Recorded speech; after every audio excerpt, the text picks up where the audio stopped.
시청자 여러분 안녕하십니까. 마켓나우 일부의 김호수. 고은별입니다. 자, 오늘은 무조건 삼성전자입니다. 삼성전자의 잠정 실적 조금 있으면 발표가 될 것으로 보이는데요.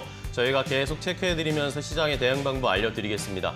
자, 일단은 영업이익 컨센서스는 시장에서 10조 원대로 예상을 하고 있습니다. 여기에서 이제 중요한 것이 정말 삼성전자의 이 디바이스 솔루션, DS 부문이 SK하이닉스의 영업이익보다 역전이 될지 이 여부가 가장 관심을 많이 모으고 있는 상황이고, 자, 여기에다가 어느 정도의 실적이 나올 것인지, 여기에 따라서 반도체 겨울론을 잠재울 수 있을지. 일단은 마이크론 테크놀로지 같은 경우에는 실적이 굉장히 좋았기 때문에 삼성전자도 한번 기대는 해봐야 하는 상황입니다. 자, 중요한 것은 이제 삼성전자 실적 발표하고 나서 오늘 외국인들의 수급이 어떻게 바뀔지가 가장 중요한 터닝 포인트가 되겠죠. 삼성전자 수급뿐만 아니라 전반적으로 우리 시장에 대한 수급이 바뀔 수도 있는 중요한 날이기 때문에 오늘 시장에 대한 분석, 대응이 그 어느 때보다 중요할 것 같습니다.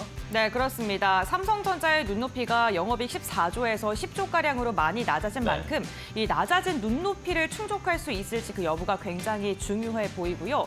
이와 함께 국내에서는 삼성전자가 있지만 또 국외에서는 중국이 긴 국경절 연휴를 뒤로하고 오늘 개장을 합니다. 어쨌든 지금 다양한 경기 부양책 발표를 하고 있는 상황인데 국내 증시에서도 중국과 관련된 기업들 정말 많이 움직이고 있죠. 오늘은 과연 또 어떻게 움직임이 보여줄지 좀 주목해 보셔야 될 것 같고요. 시장 같은 경우에는 미국과 관련돼서 국채금리가 급등한 거, 유가의 급등, 이러한 불확실성 속에 또 중국의 경기 부양책과 같은 긍정적인 해석이 좀 겹치면서 어쨌든 팽팽한 줄다리기가 이어질 것으로 보입니다. 오늘도 저희와 함께 2시간 동안 앞으로의 시장 방향성 알아보도록 하겠습니다. 네, 자, 대환경은 미국과 중국이 엇갈리고 있고 또 삼성전자에 대한 실적의 의견들도 엇갈리고 있습니다. 과연 오늘 어떻게 준비해야 할지. 자, 먼저 이슈레이더를 통해서 중국 경제 회복 정책 패키지가 오늘 발표된다고 언급을 해주셨는데 이거 관련해서 어떤 종목들을 좀 골라서 투자해보면 좋을지 알아보도록 하겠고요. 자, 그리고 EU가 중국산 전기차 관세를 부과했습니다. 최대치로 부과를 했는데 여기에서 우리가 반사이익을 얻을 수 있는 우리 기업들을 한번 잘 골라보도록 하겠습니다. 네, 이와 함께 삼성전자의 3분기 잠정 실적이 잠시 후에 발표되는데요. 어닝 시즌이 이제 개막을 합니다. 어닝 시즌에 맞춰서 우리는 어떻게 투자 전략을 세워야 되는지 알아보도록 하겠고요. 게임주가 지스타와 같은 여러 가지 이벤트를 앞두고 꿈틀거리고 있습니다. 앞으로의 게임주들의 투자 전략도 확인해 보시죠. 자, 마지막으로 이코노미톡에서는 KB국민은행 장재철 박사와 함께 중국의 경기 부양책들이 계속 발표되고 있는데 중국 시장 정말 잘 갈 수 있을지, 여기에 따라서 우리 시장도 함께 상승 탄력 받을 수 있을지 자세하게 분석해 보겠습니다. 네, 그럼 화요일장도 힘차게 출발하는 마켓나우 1부. 지금 시작하겠습니다.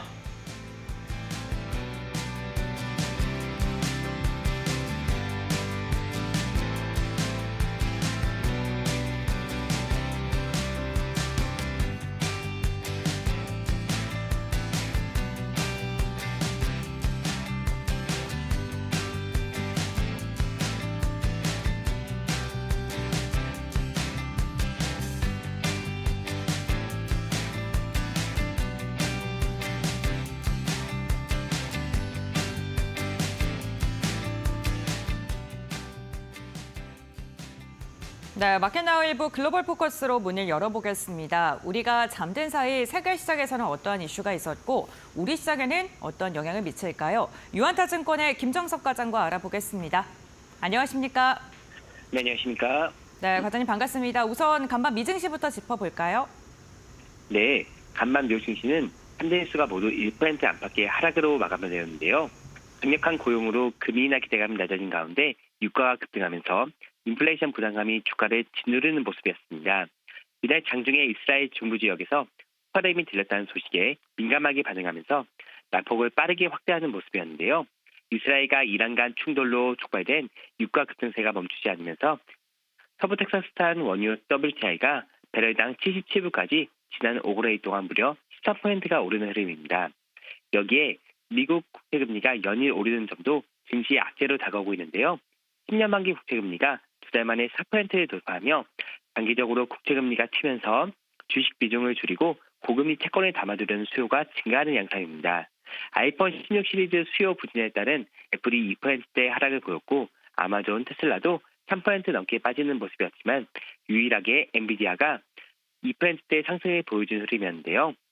한편 고용지표 서프라이즈에 따른 기커 소멸 이슈와 채권 권리 급등 그리고 중동의 지정 확장 리스크 우려 증폭 등의 요소로 인해 안전자산으로 꼽히는 달러가 강세가 이어지고 있습니다. 지난주 달러 인덱스가 2%대 급등하는 가운데 여기에 상대국인 엔, 유로화 등도 함께 약세를 흐름이 이어가면서 강달러가 금융시장에 영향을 미칠 수 있기 때문에 이러한 부분도 함께 봐주시면 좋을 것 같습니다. 네, 그렇군요. 간밤 뉴욕 증시 같은 경우에는 3대 지수가 일제히 부진했습니다. 다만 엔비디아가 시가총액 2위를 탈환한 만큼 시세가 괜찮았는데 국내 증시 그렇다면 어떻게 출발할까요? 네, 국내시는 일단 간밤 미 증시의 영향을 받아서 하락 시장 예상하고 있습니다. 전일 국내시의 경우 코스피, 코스닥이 모두 1%대의 반등을 보이며 전주 하락 흐름에서 반전하는 모습이었는데요. 외국인과 기관이 장중 수매수세로 돌아서면서 사거래일 만에 다시 2,600선을 회복하였습니다. SK하이닉스가 호실적을 기대하는 속에 6%대 급등을 보이면서 전주의 하락을 모두 상쇄하는 모습이었고 삼성전자 역시도 장 중반 이후 플러스 전환되며 지수의 반등을 이끌었습니다. 대표 종목의 반등 이외에도 테슬라의 로보택시 발표를 앞둔 2차전지 대표 종목들과 중동 리스크 속에 잇따른 해외 수주를 높이고 있는 방산업종이 동반 강세를 보이는 흐름이었는데요.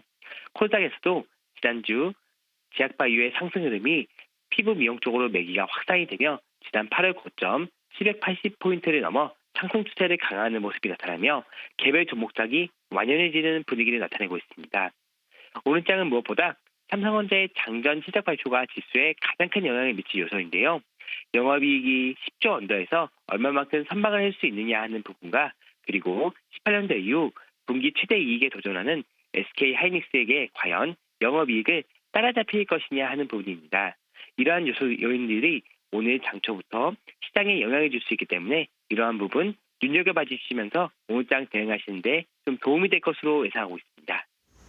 네, 알겠습니다. 과장님, 오늘 말씀 여기까지 듣겠습니다. 고맙습니다. 네, 감사합니다.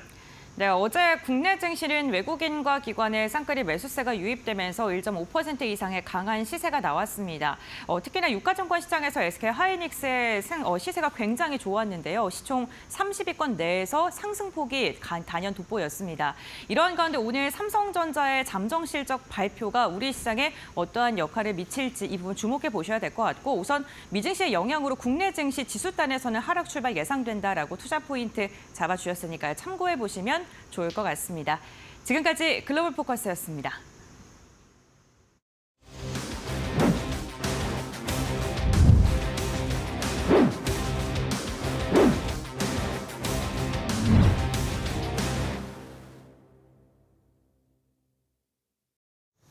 자, 이슈 레이더로 바로 이어가겠습니다. 오늘도 개장하기 전에 포착해야 할 이슈 알아보고요. 여기에서 종목별 투자 전략까지 바로 알려드리겠습니다. 자, 오늘은 이슈 레이더 두 분의 전문가와 함께 할 텐데요. 지시인포의 박근호 이사, 이데일리온의 곽유정 파트너와 함께합니다. 두 분 안녕하세요. 반갑습니다. 안녕하십니까. 네, 안녕하세요. 네, 반갑습니다. 자, 오늘은 또 어떤 이슈를 확인을 해봐야 할지, 오늘은 일단 삼성전자 집중을 해야 하는 상황이지만 아직 실적이 안 나왔으니까 그 전에 포착해야 할 이슈 알아보도록 하겠습니다. 먼저 박근호 이사의 이슈부터 함께 확인해 보시죠. 중국이 올해 5% 안팎 경제 성장률 목표 달성에 빨간불이 들어왔다는 우려 속에 유동성 공급 등 부양책을 잇따라 내놓고 있죠. 중국 국가발전개혁위원회는 오늘 패키지 증량 정책과 관련한 기자회견을 개최합니다. 전문가들은 민생 분야를 살리기 위해선 인프라 투자, 특별채권 발행 등 재정 부분에 힘이 필요하다고 제언하고 있는 상황입니다. 이러한 정책들이 국내 기업들에게는 어떠한 영향을 미칠까요? 지금부터 알아보시죠.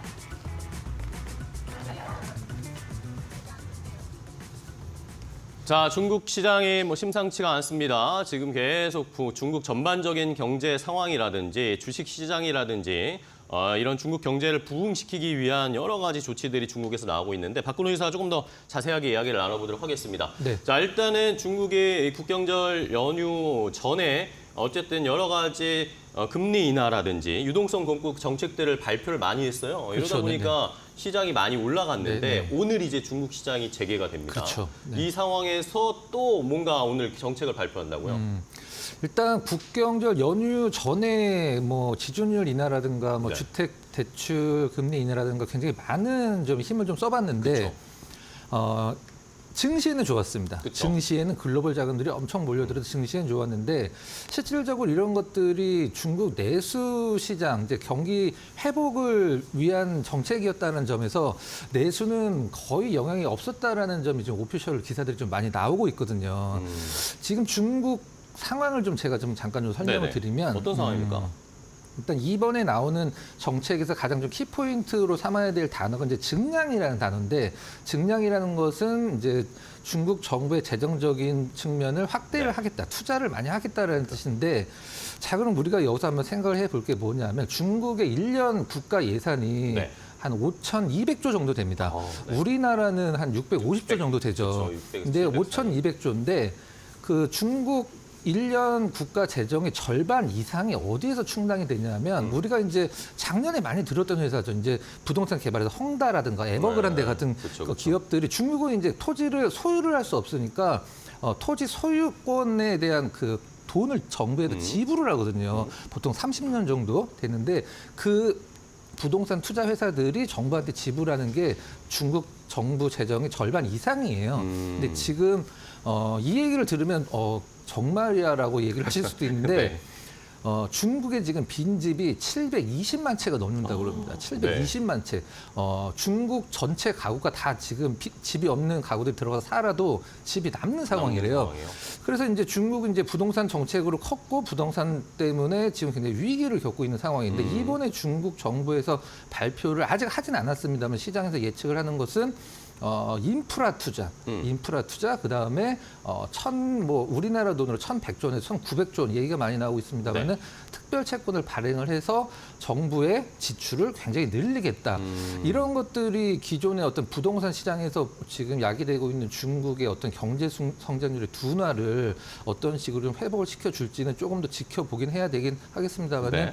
일단 증시에 있어서만큼은 굉장히 호재로 많이 좀 작용을 하고 있는 것 같습니다. 네.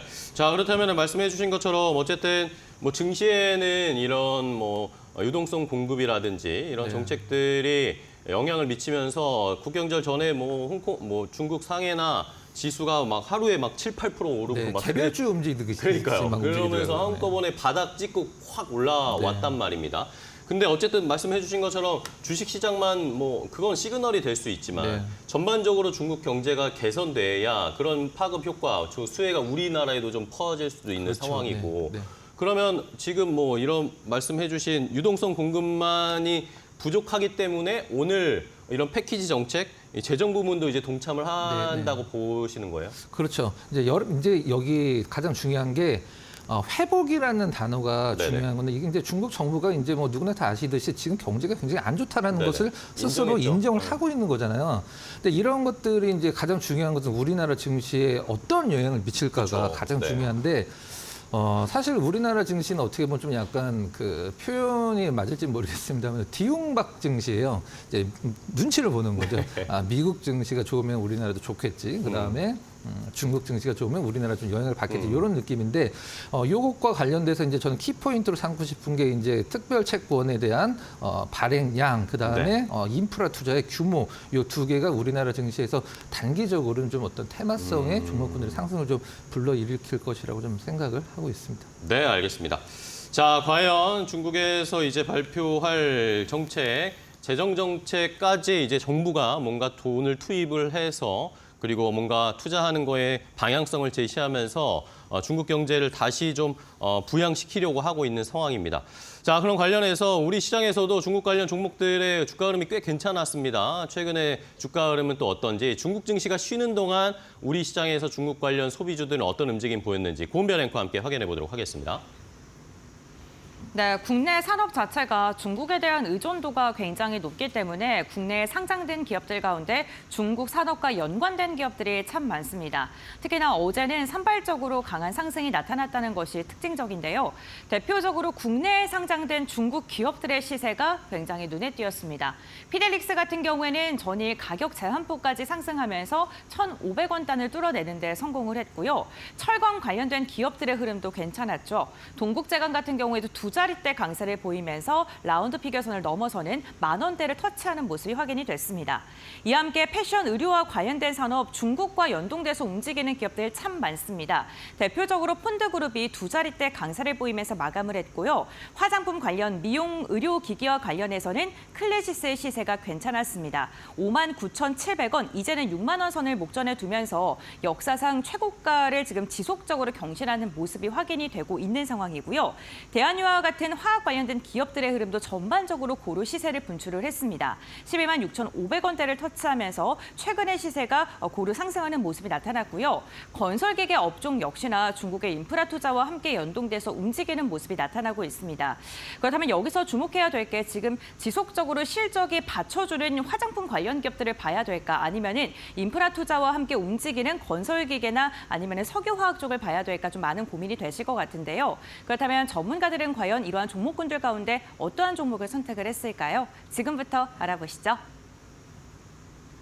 자, 중국 관련 종목들이 최근에 좀 올라왔어요. 이런 상황에서 이제 중국에 한 번 더 재정 정책을 펼치겠다라는 계획들이 나올 텐데 여기에 또 수혜를 받을 수 있는 종목을 골라보겠습니다. 일단은 오늘 뭐 발표될 경제 정책과 관련해서 뭐 시장에서는 뭐 인프라 투자 뭐 이야기 나올 거다. 그리고 저소득층 세금 감면해주는 이야기 나올 거다. 뭐 그리고 특별 채권 발행할 거다. 뭐 이런 이야기들 나오는데 그러면은 어떤 종목을 고르면 좋을까요? 중국이 만약에 인프라 투자에서 시장이 기대했던 것보다 약간 더 좋은 어떤 규모를 발표를 한다라고 하면 우리나라 증시에 상장된 기업 중에 인프라자가 들어가 있는 종목이 하나가 있죠. 네. 현대 인프라 코어를 인프라코어. 이제 네. HD 현대 인프라 코어 네. 상당히 좀 역사가 깊은 종목이죠. 그렇죠. 원래는 대우중공업이었습니다. 대우중공업이 이제 두산 인프라 코어로 바뀌었고 그다음에 이제 처음에 현대로 넘어왔을 때는 두산자를 같이 썼었어요. 그렇죠. 두산 현대 이제 인프라 코어 이 있죠. 굴삭기에 두산이라고 굉장히 크게 써 있기 때문에 해외에서 이 두산이라는 게 굉장히 좀 상징적인 부분이 있어서 썼다 이제 두산자를 빼고 지금 이제 현대 인프라 코어를 쓰고 있는 상황이죠. 사실 이 현대 인프라코어나 현대 건설기계 같은 경우는 좀 약간 아이러니이긴 한데 네. 중국 시장으로 성장을 했지만 중국 시장을 버리면서 더 성장을 한 기업이에요. 실질적으로는 과거에 우리가 이제 중국의 어떤 양적 성장을 할 때 그 안에서 이제 굴삭기들도 굉장히 많이 건설 기계들도 많이 성장을 하긴 했었는데 네.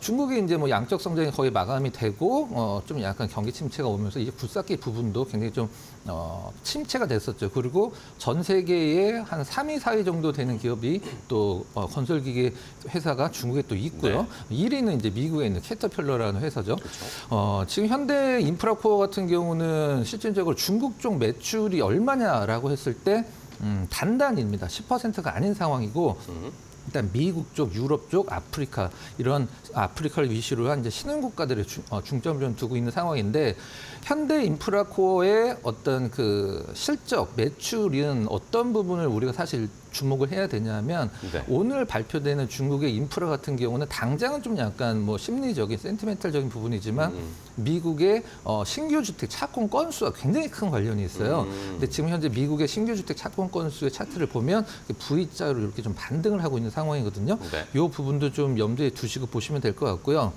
현대 인프라코어의 장점이라고 한다라고 하면 우리가 보통 우리나라는 현대 자동차를 팔 때 현대 자동차 대리점에서 팔지만 미국 같은 경우는 안 그러잖아요. 딜러사들이 딜러가, 매입을 해서 이제 팔게 되는데 이 건설 기계도 사실 마찬가지입니다.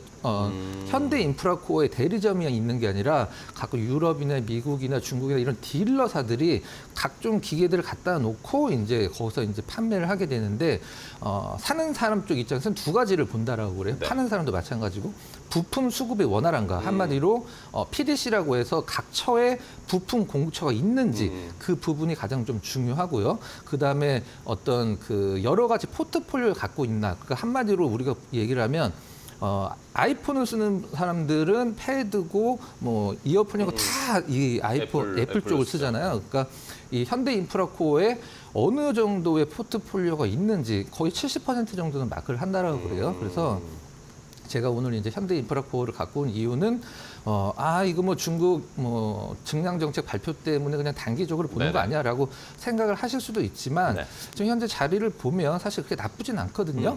여러 가지 눌렸어요, 측면에서 차트 잠깐 보고 넘어가도록 하겠습니다. 어제 이제 관련주들 이제 앞서서 이제 캐스트께서 앵커께서 소개시켜 주셨던 부분들 굉장히 많이 올랐고요.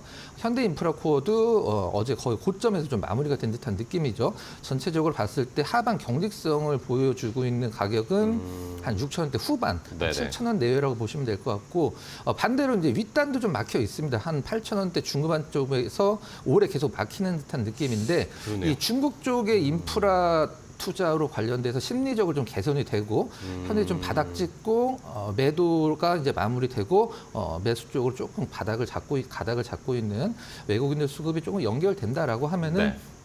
지금 자리는 시장이 좀 흔들려도 크게 걱정을 하실 필요가 없는 자리라고 생각을 해서 네. HD 현대 인프라코어 여러분들의 소개를 시켜드렸습니다. 네, 알겠습니다. 자, 건설기계 쪽에 HD 현대 인프라코어를 중국 관련 인프라 투자 수혜주로 일단 생각을 하셨고 아직 모멘텀을 많이 받지 않았습니다. 중국 소비주만큼의 주가가 오르지 않았기 때문에 이제 오늘 만약에 중국에서 발표되는 경제정책의 인프라 투자와 관련된 이야기들이 많이 나오면 단기적으로도 수혜를 볼 수 있고 중장기적으로는 미국이나 다른 쪽에서의 건설 경기와도 또 연관되어 있는 상황이니까 그리고 우크라이나 재건 이야기도 또 나올 수 있는 상황이니까 시간이 좀 걸리겠지만 이런 것까지 보면 한번 내년까지 좀 끌고 가볼 수도 있을 것 같아요.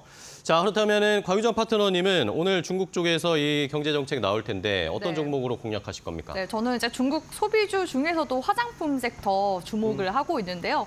확실히 이 경기 부양책 소식이 나왔을 때 움직임도 잘 나오는 섹터잖아요. 그쵸. 그렇기 때문에 국내 증시에서는 좀 더 탄력성 있게 움직임을 만들어 나갈 가능성이 높기 때문에 화장품 섹터는 여전히 눈여겨보셔도 좋을 만한 섹터라고 보고 있고요. 그중에서도 여전히 그 중국향 매출 비중이 높은 LG 생활건강을 LG 생활건강. 가지고 왔습니다. 한 번씩 참 안 가요. LG 네, 생활건강. 브리핑을 도와드리는 종목이기도 한데요. 사실 이 기업 같은 경우에는 다른 이제 화장품 기업들 같은 경우에는 북미 진출이라든지 일본 진출 등등 네.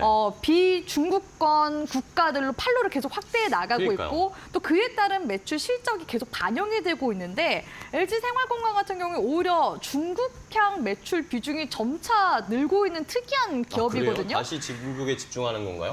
그런 거는 아닌 것 같은데 아직까지 아무것도 안 이 하는 기업에서 건가요, 그럼? 판매하고 있는 더후라는 네. 프리미엄 라인 네. 이쪽에서 지금 매출이 계속 나오고 있어서 어. 선택과 집중을 하다 보니까 비중이 커진 게 아닌가라는 생각이 들거든요. 네. 2017년도까지만 해도 중국 비중이 10% 수준밖에 되지가 않았다고 하는데요.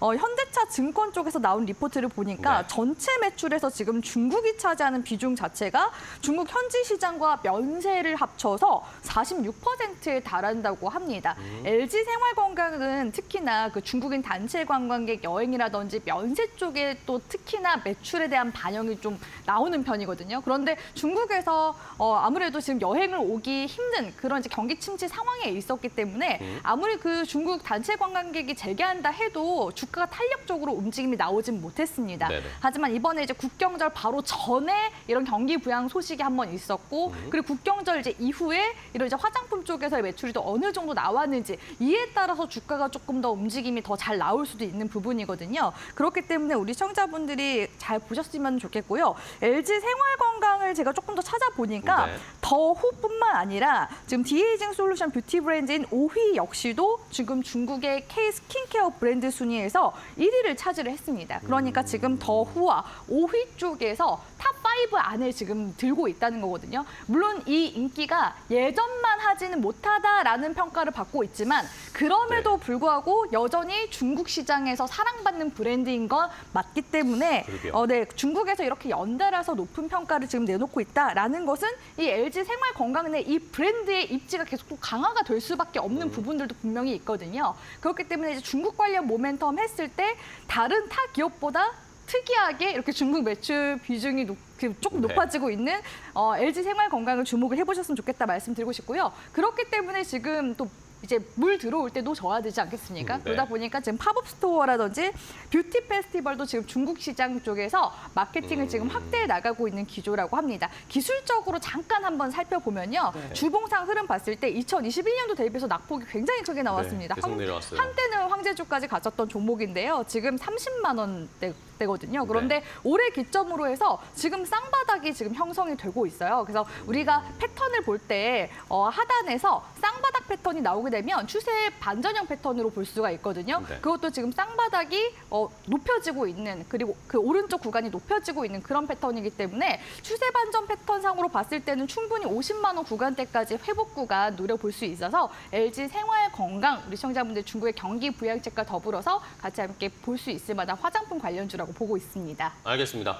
자, 중국의 경기 부양 이야기 나오면 어쨌든 1순위로 우리가 보고 주가가 움직이는 게 화장품 관련 쪽이니까 그중에서도 LG생활건강은 주가가 아직 못 갔어요. 많이 못 가고 반응을 못 보였는데 어쨌든 중국 시장 내에서 여전히 입지는 견고하다라는 게 LG생활건강의 하나의 장점이라면 장점일 것 같습니다. 과연 이번에 LG생활건강이 주가 좀 회복할 수 있을지 증권사 쪽에서도 목표 주가 50만 원 정도로 좀 책정을 하고 있던데 눈높이 거기까지 한번 맞춰보고 투자해보도록 하겠습니다. 자, 첫 번째 이슈 함께 확인해봤고요. 자, 이번에는 곽유정 파트너가 또 포착한 두 번째 이슈 확인해볼까요? 어떤 내용인지 바로 공개합니다. 유럽연합이 이르면 이달 말부터 중국산 전기차에 대해 최고 45.3%의 관세를 부과할 것이라는 언론의 보도가 나오며 국내 2차 전지 기업들의 반사 이익이 기대됩니다. 여기에 LG에너지솔루션이 12월부터 차세대 전기차 배터리로 주목받는 4680 배터리를 충북 오창 공장에서 대량 생산한다고 전해졌습니다. 올해 하반기 2차 전지 빅 이벤트인 테슬라의 로보택시 공개도 며칠 남지 않자 2차 전지 기업들 날아오르고 있는데요. 앞으로의 방향성은 어떻게 전망될까요? 지금부터 알아보시죠.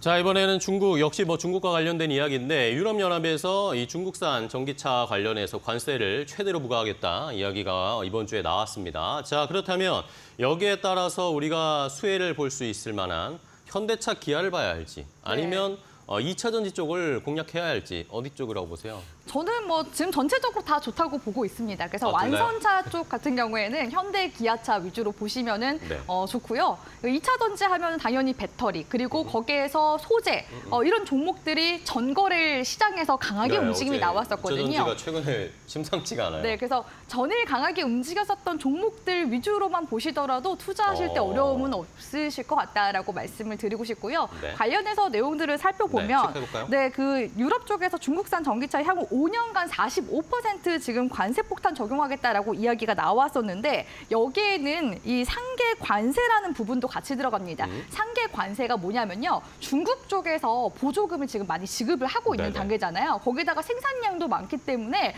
대량으로 공급을 할 수 있습니다. 그렇게 된다면 유럽 내에 있는 전기차들 같은 경우에 당연히 가격 경쟁력이 떨어질 수밖에 없겠죠. 이에 대해서 상계 관세를 중국 쪽에다가 부과하겠다라는 거기 때문에 지금 중국과 유럽 쪽에서 이야기를 같이 함께 조율을 하고 있는 부분은 생산량, 중국 쪽에서 생산되고 있는 전기차 생산량에 대한 비중을 좀 줄이고 그리고 보조금 지급에 대한 부분들도 당연히 없애거나 해서 그렇게 이제 수출을 하는 쪽으로 지금 논의가 나오고 있거든요. 그렇게 됐을 때는 지금 45%지만 20%까지 또 감액을 해줄 수 있다라는 부분들도 있기 때문에 우리 시청자분들이 그 부분까지도 같이 복합적으로 보시는 게 좋겠다라고 말씀을 드리고 싶고요.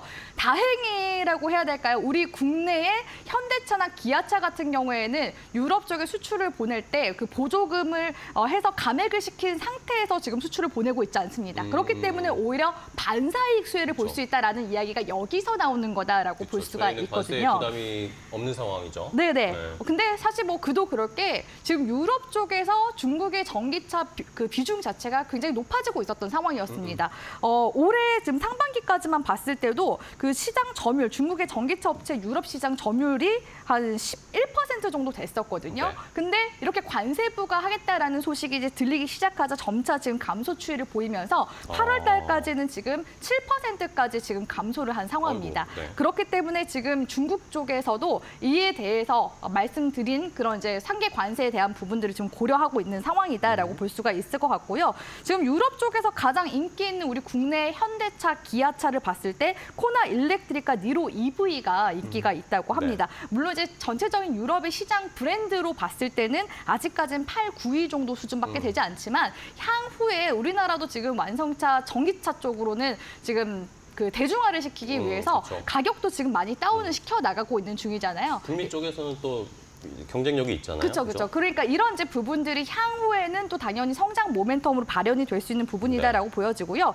여기서 이제 유럽에서 더 나아가서 동남아 시장을 보자면 지금 이미 일본 같은 경우에는 동남아 시장을 계속 개척해 나가고 있는 중이고 중국 역시도 지금 동남아 시장을 계속해서 공략을 하고 있습니다. 그렇기 때문에 떠오르는 복병이라고 볼 수 있는 부분들이 분명히 있다라고 보여지는데요. 동남아 전기차 시장 역시도 2029년도 6조 원대로 지금 현재 대비해서 한 4배 정도 이상 커질 것으로 지금 전망이 되고 있습니다. 그래서 동남아 지금 시장 점유율 자체도 우리나라 역시 지금 계속 늘려나가고 있는 시점이기 때문에 이 전기차 캐즘 극복에 있어서 북미, 유럽만 볼 게 아니라 이제 동남아 시장까지 우리 시청자분들이 고려하셨을 때 분명히 이제 성장 모멘텀이 있다고 보여지고요. 전일 이제 인도 IPO 관련해서도 우리 또 대표님이 브리핑 도와주셨잖아요. 네, 그렇죠. 그렇기 때문에 이러한 이제 모멘텀을 봤을 때 다시금 전기차나 2차 전지, 배터리, 소재 이런 관련 종목들이 낙폭 구간에서 반등을 줄 수 있을 만한 그런 여지는 지금 충분한 그런 상태다라고 볼 수 있을 것 같습니다. 네, 알겠습니다.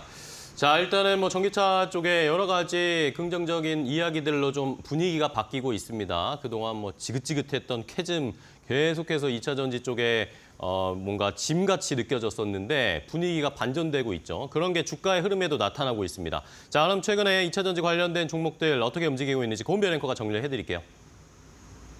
네, 2차 전지 관련 기업들의 최근 흐름 함께 살펴보겠습니다. 캐즘 우려 속에 힘을 못 쓰는 2차 전지들이 바닥을 딛고 다시금 반등을 시도하고 있습니다. 대표적으로 LG 에너지 솔루션이 테슬라의 4680 배터리 납품에 대한 기대감이 직접적으로 나오면서 4% 이상의 상승력을 시현했던 어제의 하루였는데요. 특히나 LG 에너지 솔루션은 창사 이래 처음으로 비전을 선포하는 자리를 갖기도 했습니다.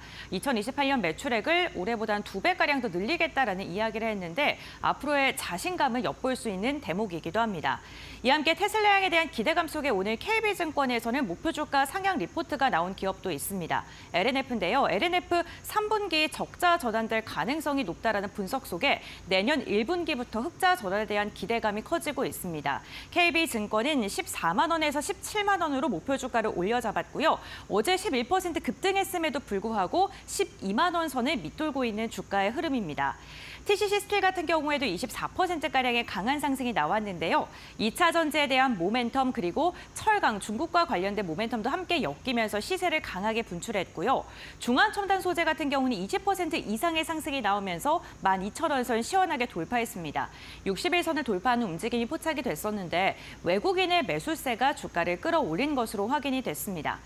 2차 전지 관련 기업들 오랜 시간 쉬었고요. 사실 실적이 완전히 회복된 기업들은 몇 기업 없습니다. 이러한 가운데서 우리는 어떠한 종목을 눈여겨봐야 될까요? 지금부터 알아보시죠. 자, 2차 전지 관련 종목들 어제도 그랬고 최근 들어서 반등을 보여주고 있어요. 바닥을 잡고 있는 상황인데 자, 그렇다면 이 종목 중에 여러 가지 가운데 어떤 걸 봐야 할지 뭐 고은별 앵커도 말했지만 사실 2차 전지 아직도 실적에 대한 우려감은 여전히 존재하고 있잖아요. 네네. 그럼에도 불구하고 저는 이제 수급적인 동향을 봤을 때 최근에 반도체에서 빠져나간 외인이 어디로 향하고 있냐 봤더니 지금 배터리 쪽으로 계속 가고 있거든요. 예. 그래서 LG 에너지 솔루션 가지고 왔고요. LG 에너지 솔루션 우리 시청자분들도 수급 동향 쭉 살펴보면 아시겠지만 그렇죠. 예. 외국인 지금 순매수도 잘 들어와주고 있는 편이고 특히나 연기금 쪽에서 지금 연속적인 순매수가 한 달 내내 들어오고 있는 그러네요. 모습을 볼 수가 있습니다. 그도 그렇게 LG에너지 솔루션이 지금 최근 한두 달 정도 반등세가 짙게 지금 나와주고 있는 시점이다라고 볼 수가 있을 것 같고요. 지금 앞서서 앵커님이 브리핑 해주신 4680 지금 배터리 같은 경우에도 12월 달부터 이제 양산 시작하겠다라고 이야기가 나왔었는데 원래는 테슬라 쪽에서 2020년도에 상용화를 하겠다라고 이야기를 했었거든요. 근데 계속 늦춰진 거였습니다. 근데 이제는 지금 업황 둔화에 대한 부분들도 이번에 테슬라 탑재로 인해서 빠르게 회복세로 가지 않을까라는 시장의 기대감을 봤을 때 충분히 지금 LG 에너지 솔루션에서 들어오고 있는 관련 모멘텀들 긍정적인 부분들이 더 많다라고 볼 수가 있을 것 같고요. 다만 이제 수율적인 부분을 좀 따져봐야 될 것 같습니다. 지금 LG 에너지 솔루션 같은 경우에는 공장 가동률 자체가 기존에 2022년도까지만 해도 73%였는데 지금 현재는 50%대까지 가동률 자체가 많이 떨어진 떨어지네요. 상황이고요. 다만 지금 이제 초기 수율 자체가 그 4680 배터리 같은 경우에는 한 40%대 정도로 지금 예상이 되고 있거든요. 그래서 이걸 지금 생산 능력으로 이제 기준을 해서 볼 것인지 내지는 가동률 수율이 지금 얼마나 이제 또 다시 향상이 될 그러니까 것인지 4680 하면 가동률이 좀 올라가지 않을까요? 그런 이제 부분들도 보자라고 했는데 생산 능력, 그러니까 수율적인 부분이 더 중요하지 않을까라고 보는 견해들이 조금 더 많아서 말씀드렸다시피 지금 수율 자체는 좀 떨어질 수밖에 네네네. 없는 상황이거든요. 이거를 이제 얼마나 LG 에너지 솔루션 쪽에서 끌어내느냐가 향후 주가의 향방에 있어서 굉장히 좀 중요한 그런 키포인트가 될 가능성이 높고요. 네. 사실 뭐 LG 에너지 솔루션 관련해서는 좋은 기사들이 지금 많이 나오고 있습니다. 중국 내에서도 지금 배터리 품질 최고 기업으로 선정이 됐다고 하는데 중국에서 중국에서요? 진행이 되는 그런 어떻게 보면 시상식인 만큼 그러게요. CATL, CATL 이 BYD도 아니고요? 있는데 네. 그럼에도 불구하고 LG 에너지 솔루션이 지금 1위를 차지했다라는 부분들 봤을 때 지금 이제 중국 쪽에서도 LG 에너지 솔루션의 기술력을 인정하는 게 아니냐라는 평가들도 네. 받고 있기 때문에 재밌네요. 이런 부분들도 우리 시청자분들이 보셨으면 좋겠고요. 지금 LG 에너지 솔루션의 주가 지금 최저가 30만 원대 이후로 주가가 42만 원대 구간까지 회복세가 나오고 있는 중입니다. 월봉상으로 봤을 때는 의미 있는 매물대 구간 자체가 지금 45만 원 선으로 보고 있거든요. 그래서 45만 원 선 올라오게 되면 제가 또 한 번 더 AS 겸 브리핑도 준비해 올 수도 있으니까 계속해서 우리 시청자분들도 LG 에너지 솔루션 지켜보셨으면 좋겠습니다. 네, 알겠습니다. 일단은 어제 42만 원으로 거래를 마감했어요. 근데 45만 원 선까지는 일단 한번 룸을 여유를 두고 한번 지켜보도록 하겠습니다. 자, 그렇다면은 이번에는 박근호 이사님은 2차 전지 관련해서 어떤 종목 가지고 오셨나요? 시간관계에서 좀 짧게 설명을 아니요, 드리도록 천천히 하셔도 돼요. 하겠습니다. 그럴까요? 네. 이제 앞서서 LG 에너지 솔루션 네. 설명해 주셨는데 LG 에너지 솔루션과 삼성 SDI의 분리막을 납품을 하는 WCP라는 종목을 WCP? 저는 좀 초이스를 좀 해봤습니다. 오랜만이네요. WCP가 시장에서 어떠한 평가를 받고 있느냐? 안 좋다. 주가 더 떨어진다. 네. 실적 아직 좀 반등 주기 멀었다. 이런 좀 굉장히 안 좋은 뉘앙스들의 리포트들도 많이 좀 나와주고 있는데 중요한 것은 그런 것들이 주가에 어느 정도 적용이 돼 있느냐가 가장 중요하다고 생각을 하고 있거든요. 제가 봤을 때는 공모가 6만 원을 받았던 것은 다 이유가 있고 현재 가격 2만 1,000원 정도 되면은 네. 어느 정도 시장에서 안 좋은 평가들은 다 주가에 적용이 됐다고 생각을 하고 있습니다. 지금 시장의 초점이 4680, 46파이 배터리에 초점이 네네. 맞춰져 있죠. 그렇죠. 이 WCP 창업진들이 다 거의 삼성 SDI 출신들이에요. 그래서 삼성 SDI가 미국 공장에서 이제 배터리 생산을 시작하게 됐죠. 그 다음에 일단 LG 에너지 솔루션과도 원통형 배터리 관련돼서 분리막 관련돼서 상당히 많은 연관성이 있다고 보시면 될 것 같고요. 시대가 지금 전고체로 넘어가는 상황에서 무슨 분리막이냐라고 하실 수도 있는데 전고체에도 분리막이 들어갑니다. 아, 그런가요? 그 WCP도 전고체 배터리에 분리막도 지금 연구 개발을 하고 있는 상황이고요. 전고체 같은 경우는 이제 이 배터리 가격이 지금 리튬 이온보다 너무너무 비싸지거든요. 그래서 그렇죠. 한동안은 좀 약간은 뭐 개발도 문제긴 합니다만은 이제 저변이 상용화되는데 시간이 걸리겠죠? 그렇죠. 상용화 되더라도 이 저변이 확대되기까지 시간이 좀 걸리니까 WCP에서 전고체 관련된 배터리와 관련된 어떤 리스크는 뭐 아직 뭐 요원한 상황이라고 생각하시면 될 것 같고요. 영향도 거의 없다라고 저는 보고 있습니다. 지금 시장에서 배터리 쪽에 다시 매기가 들어오는 상황에서 원통형 배터리, 그다음에 LG 에너지 솔루션, 삼성, SDI 미국 공장, 배터리 생산 시작 이런 것들과 맞물려서 WCP도 주목해야 될 종목 중에 하나라고 생각을 하고 있습니다. 네, 알겠습니다. WCP는 뭐 또 가격도 많이 눌려 있네요. 이런 네. 상황에서 2차 전지 반등에 함께 지금 동참을 못하고 있는데 후속 타자로 좀 올라올 수 있을 만한 종목으로 WCP까지 이야기를 나눠봤습니다. 자, 저희가 삼성전자 실적 나오면 좀 두 분한테 코멘트 좀 여쭤보려고 했는데 아직 나오지는 않았고 그럼 간단하게 삼성전자 오늘 실적 발표할 때 어디에 집중을 하고 어떤 포인트를 봐야 될지 곽유정 파트너님은 어떻게 생각하세요? 저는 단연 수급적인 부분이라고 생각을 하거든요. 그렇죠. 오늘 외국인 수급이 어떻게 될지. 네, 지난주 금요일까지만 해도 필라델피아 반도체 지수와 또 엔비디아 같은 경우에 상승세가 나왔었고 네. 전일은 또 그냥 지지부진했어요. 그쵸, 미증시 자체가. 그래서 만약에 이 흐름이 미증시가 오늘까지도 이어졌으면 삼성전자 역시도 조금만 이제 어닝 서프라이즈가 나와도 수급이 강하게 들어올 거라고 봤거든요. 근데 그렇지 못한다고 하더라도 지금 이미 증권가 쪽에서는 눈높이가 많이 낮아져 있는 상태고 그쵸. 시장에서 삼성전자 관련해서 조롱 섞인 이야기들이 그러니까 루머처럼 굉장히 또 많이 나오고 있거든요. 네, 뭐 이런 힘들다, 시기가 난린데. 사실 바닥에 가까워지고 있다라는 그럴까요? 또 징조로 우리 시청자분들이 볼 수 있기 때문에 사실 지금 삼성전자에서 가장 잘하는 부분을 보면 될 것 같아요. 지금 낸드나 지금 레거시 쪽에서 매출이 계속 증가하고 있냐, 회복이 지금 나오고 있냐, 이 부분을 우리 시청자분들이 오히려 좀 더 중점적으로 보시는 게 좋지 않을까라고 보여지고요. 어차피 눈높이가 낮아진 만큼 추가적인 그런 모멘텀 있잖아요. CXL 상용화라든지 네. HBM 컬 테스트 이런 부분들은 그냥 모멘텀으로 우리 시청자분들이 보셨으면 좋겠습니다. 오히려 그냥 삼성전자의 본질을 보자. 네. 메모리나 레거시 쪽의 실적이 좀 성장했는지 늘어났는지를 보자. 그게 더 중요할 것 같다. 포인트 잡아주셨고. 자, 그렇다면 박근호 이사님은 삼성전자 어제 이재용 회장도 필리핀에서 파운드리 분사 없다. 이런 식의 코멘트들이 나오고 있거든요. 오늘 실적 발표도 보통 이 시간 8시 40분쯤 나오는데 뭔가 있나 봐요. 잘 안 나오고 있어요. 지금 좋으면 원래 빨리 발표를 그러니까 빨리 합니다. 나오는데 좋으면 빨리 왜 하는데. 이럴까요? 뭘 봐야 될까요? 실적 발표에서 가장 중요한 건 그거죠. 이제 앞서서 과학 파트너님께서 딱 정말 정확한 말씀을 네. 해주셨는데 컨센서스 시장에서 이런 말이 있어요. 컨센서스가 높으면 서프라이즈는 없습니다. 컨센서스가 높으면 어느 서프라이즈는 없는데 중요한 것은 이제 컨센서스 대비해서 어느 정도 나오느냐가 문제인데 지금 기대치가 좀 많이 낮아져 있다라는 점은 나름대로 좀 긍정적이고요. 네.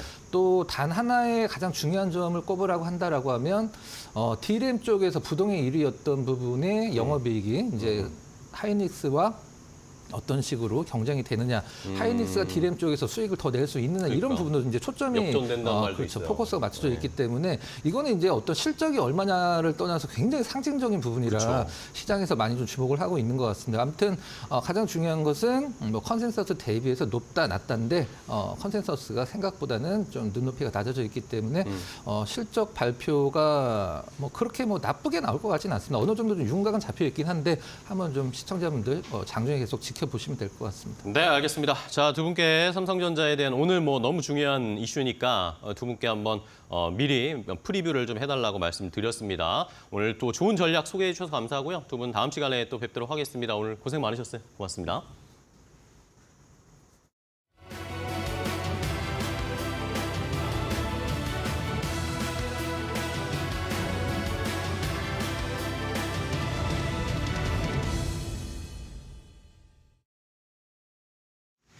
마켓 리포트 시간입니다. 오늘도 두 종목 함께 확인해 보시죠. 함께 살펴볼 첫 번째 리포트는 한국투자증권에서 발간했고요. 종목은 네이버가 되겠습니다.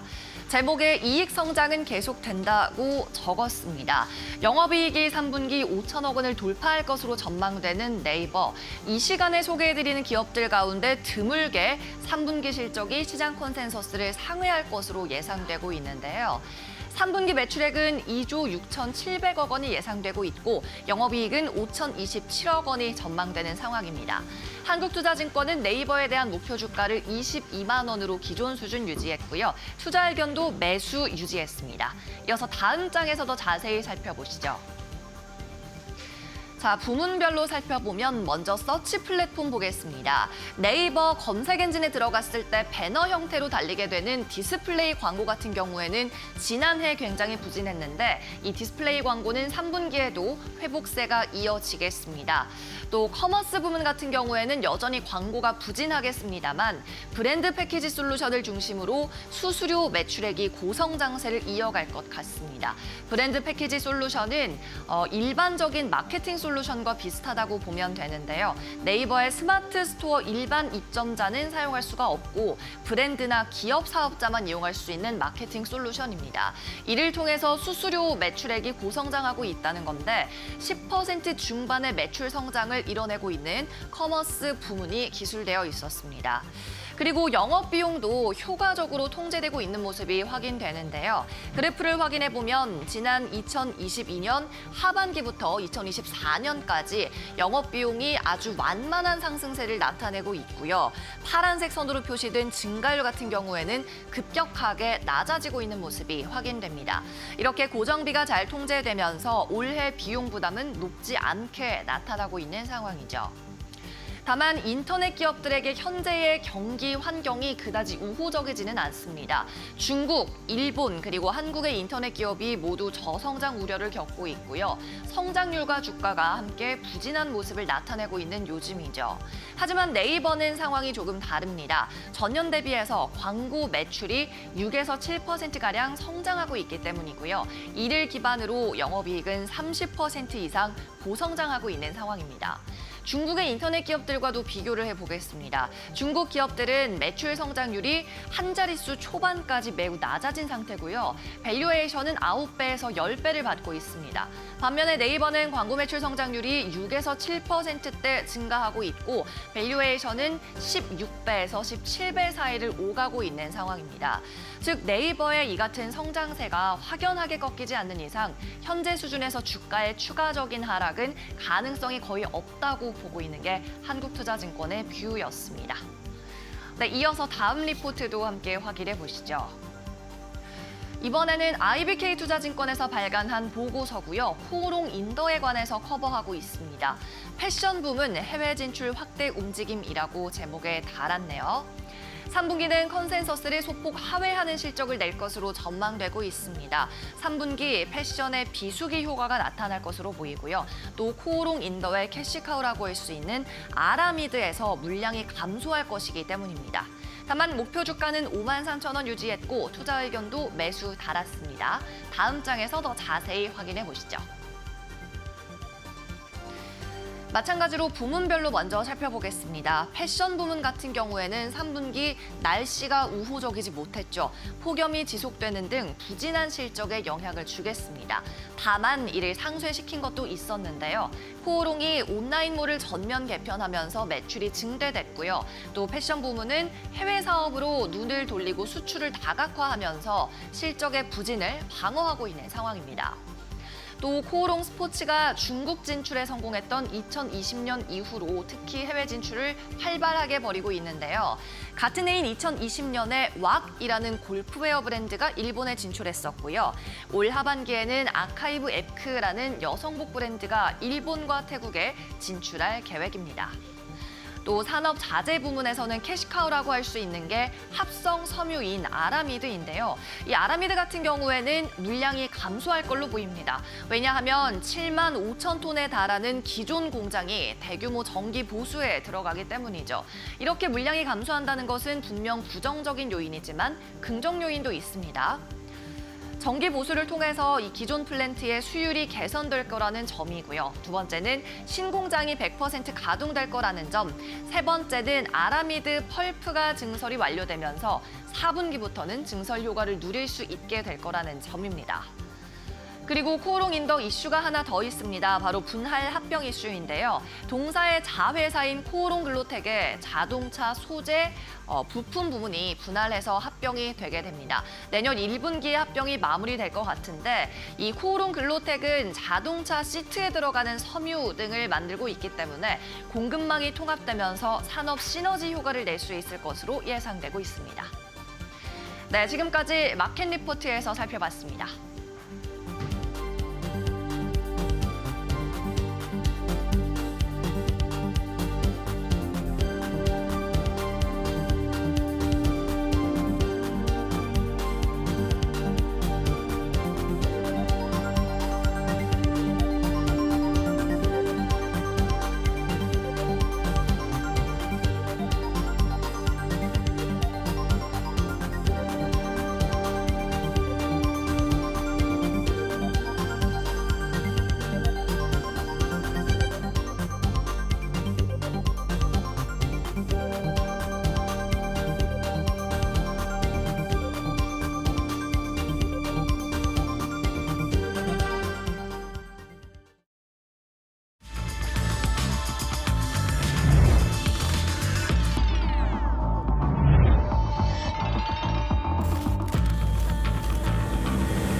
자, 마켓 스탠바이입니다. 삼성전자의 잠정 실적 결국에 발표가 됐습니다. 삼성전자의 올해 3분기 잠정 매출과 영업이익이 공개가 됐는데요. 일단은 영업이익 제일 궁금해하실 테니까 영업이익 잠정치를 공개해드립니다. 9조 1천억 원이 나왔습니다. 시장에서 예상했던 것은 10조는 넘어설 것이다. 10조 7천억 원에서 9천억 원 정도의 사이에 컨센서스가 형성이 됐었는데 시장의 예상치를 하회하는 수준의 영업이익이 나왔고요. 전년 동기 대비해서는 270%가 넘게 증가한 수치지만 작년 이 3분기가 워낙 좋지 않은 상황이었기 때문에 기저효과 때문에 수치가 높게 나왔고요.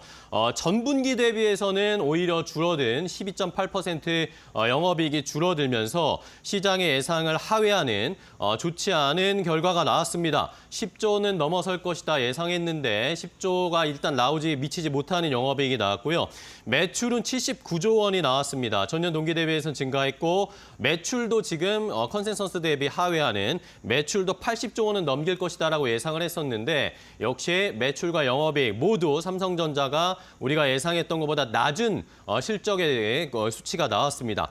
자, 그렇다면 이것이 오늘 시장에 어떤 영향을 미칠까요? 두 분의 전문가와 함께 더 자세하게 분석해 보도록 하겠습니다. 마켓 스탠바이 오늘 루체인베스트의 오현진 팀장과 이데일리 스페셜리스트 신일섭 전문위원과 함께하겠습니다. 안녕하세요. 반갑습니다.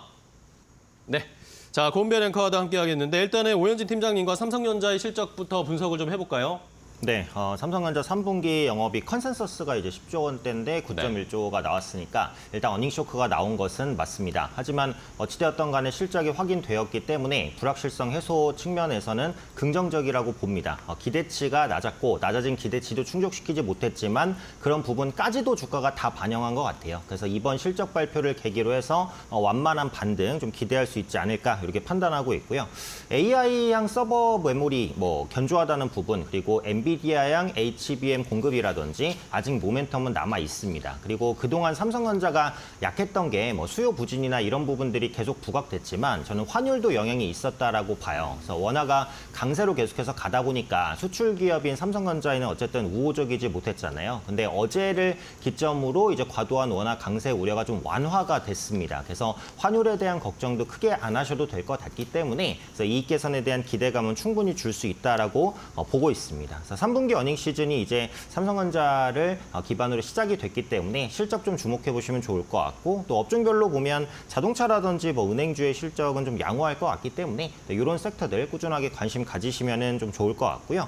또 매크로 이벤트 중에서는 9월 FOMC 의사록을 확인을 해볼 필요가 있겠죠. 그래서 이번에 미국에서 이제 빅컷을 단행하면서 경기가 굉장히 안 좋아서 빅컷을 한 것이 아니라 고용이 이제 나빠질 수 있으니까 선제적인 대응으로 빅컷을 했다. 이렇게 밝혔습니다. 그래서 그 후에 좀 구체적인 내용들이 있었는지 한번 의사로 확인해 보실 필요가 있을 것 같고 지금 11월 FOMC에서는 25bp 인하 가능성이 약 84에서 85% 정도가 됩니다. 그래서 이번 의사로 확인 이후에 25bp 인하 가능성이 더 확대된다라고 한다면 이제 금리 관련된 불확실성을 줄일 수 있기 때문에 시장에는 긍정적일 수 있다라고 봅니다. 그래서 이번 의사로 확인을 통해서 11월 25bp 인하 가능성이 높아지는 게 시장에 긍정적이라고 보니까 이렇게 되는지 한번 확인해 보시면 좋을 것 같고요.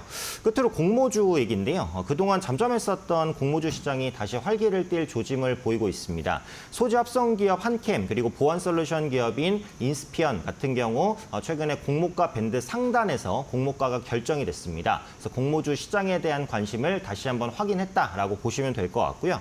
특히 이달 중순에는 그 AI 소프트웨어 기업인 시메스 그리고 상당한 대여로 평가받고 있는 K뱅크까지 줄줄이 상장이 이어집니다. 그래서 최근에 좀 시장이 어지러울 때 이제 공모주에 대한 투자가 또 단기 투자에 대한 대안이 될 수 있으니까 공모주 일정도 한번 참고해 보시면 좋을 것 같습니다. 네, 알겠습니다. 오현진 팀장은 우선 삼성전자의 어닝쇼크 이미 주가에 반영됐다라고 이야기해 주시면서 불확실성 해소 측면에선 긍정적이다라고 말씀해 주셨고 이와 함께 FOMC 의사록 공개라던가 아니면 국내 이슈로는 기업 공개 이벤트를 언급을 해주셨습니다. 그렇다면 신입섭 위원은 오늘 어떤 이슈 집중적으로 보고 계실까요? 네, 첫 번째는 클래시스의 역사적 신고가 돌파입니다. 지금 사상 최초로 6만 원을 찍었는데 대단합니다. 이게 지금 직상장도 아니었고 초반에 데뷔할 때 스펙과 합병 상장을 했거든요. 보통 우리가 다른 방식을 취하는 것은 그 회사의 선택이기도 하지만 직상장보다는 사실 스펙 합병 상장이라는 것은 사실 어떤 스펙에서 조금 떨어지는 부분이 있어서 우회 상장 같은 개념으로 하는 걸로 좀 치부가 되기도 하거든요. 2017년에 2,760원짜리가 지금 17년 동안, 7년이죠. 7년간의 기간 동안 6만 원에 도달했습니다. 정말 대단하죠. 뭐 지나고 나서 보니까 뭐 이렇게 보이지. 그때 알았으면 투자를 했겠지. 뭐 이렇게 아쉬워하시는 분도 계시는데 정말 대단한 시세가 아닐 수가 없고 지금도 다시 또 새로운 시작이라고 생각이 됩니다. 6만 원이라는 것이. 영업이익률이 아직도 50%를 넘고 있고요. 김수현 씨 같은 비싼 모델을 써도 저렇게 돈이 많이 남는다는 거는 지금 TV랑 지금 뭐 매출이 계속 소모품 매출이 일어나고 있다는 것이죠. 그리고 이루다랑 합병 완료한 것이 굉장히 또 도움이 크게 될 것 같습니다. 이루다는 사실 우리나라에서는 존재감이 미미하죠. 하지만 해외 시장에서 굉장히 그 매출 저기가 스펙트럼이 큽니다. 클래시스가 브라질하고 일본에 지금 치중되어 있는 반면에 유럽과 미국을 담당하고 있는 이루다와 합병한 것이 굉장히 큰 효과가 나올 것 같고요. 이 지금 제품 포트폴리오로도 그렇습니다. 집속 초음파 그리고 모노폴라 RF를 갖고 있는 클래시스에다가 지금 마이크로 니들 RF 요거까지 들어오면 이제 인모드가 합쳐지는 거거든요. 이렇게 되면 네. 클래시스가 이제 다 합쳐진 거죠. 멀치에 울세라에 서마지에 인모드까지. 자, 두 번째는 게임주의 강세입니다. 대한민국 게임 대상과 지스타 연이은 이벤트가 대기하고 있으면서 지금 어저께 오랜만에 게임주가 급등을 했죠. 그리고 NC소프트의 마지막 희망인 TL도 일단 해외 유저들에게 선택을 조금 받으면서 약간 불안하긴 하지만 오랜만에 급등이 나왔다는 거. 일단 이런 분위기를 타서 뭐 연말까지 갈 수 있을지 지켜봐야 될 것 같고요. 세 번째는 불뿜은 방산주입니다. 방산주 지금 끝이 없습니다. 지금 계속해서 오르고 있는데 하나 에어로스페이스는 말할 나위도 없고요. LIG넥스원과 현대, 로템 3등주까지 급등세를 보이고 있습니다. 중동 긴장은 계속 이어질 것 같고 이게 끝날 어떤 건덕지가 없겠죠. 중동에서 지금 당한 그 지금 지도자들의 뭐 자손들 나중에 보복 안 하겠습니까? 평생입니다. 이건 끝날 수가 없어요. 인류가 멸망하지 않는 한 끝날 수가 없고 그렇기 때문에 K방산이 차지하고 있는 세계 방산 산업에서의 파이를 생각한다면 앞으로도 여전히 유망한 산업이라고 생각이 들고요. 네, 그래서 LIG넥스원, 현대로템, 하나에어로스페이스 중심적으로 보시자 이렇게 말씀드리겠습니다. 네, 알겠습니다. 방산주에 대한 계속된 흐름 지켜보도록 하겠고요. 자, 일단은 장 출발 얼마 남지가 않았는데 삼성전자, SK하이닉스 분위기는 일단은 심상치 않습니다. 더 자세한 동시효과 상황 고은별 앵커 확인해 보도록 하겠습니다. 네, 오늘 국내 증시 예상 체결 지수 먼저 살펴보겠습니다. 어제 1.5% 이상 상승하며 마감했던 양 지수 오늘은 일제히 하락으로 출발이 예상되고 있습니다. 우선 미증시가 부진했고요. 오늘 삼성전자의 실적 발표 어닝 쇼크를 기록한 영향이 좀 지금 증시에 좀 영향을 미치고 있는 것으로 보이는데 유가증권시장 0.4%가량 빠지면서 결국에는 2,600선 또다시 내어주는 모습이고요. 코스닥 같은 경우에도 0.45%가량 밀리면서 777선에서 지금 출발을 준비하고 있습니다.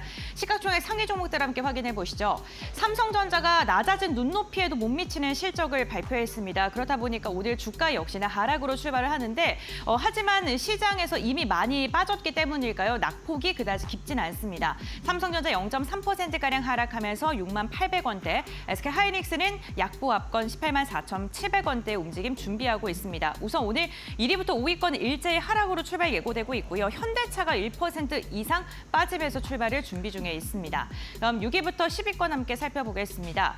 6위부터 10위권 보게 됐을 때 우선 10위권 종목들 일제히 하락 출발 예상되고 있고요. KB금융 어제 금융사들 괜찮았는데 오늘은 한 걸음 쉬어가는 분위기 연출되고 있습니다. 1.7%가량 하락으로 출발을 준비 중에 있고요. 기아 같은 경우에는 10만 원 선 지지해주기 위해 힘써주고 있습니다만 0.4% 하락 출발 예상됩니다.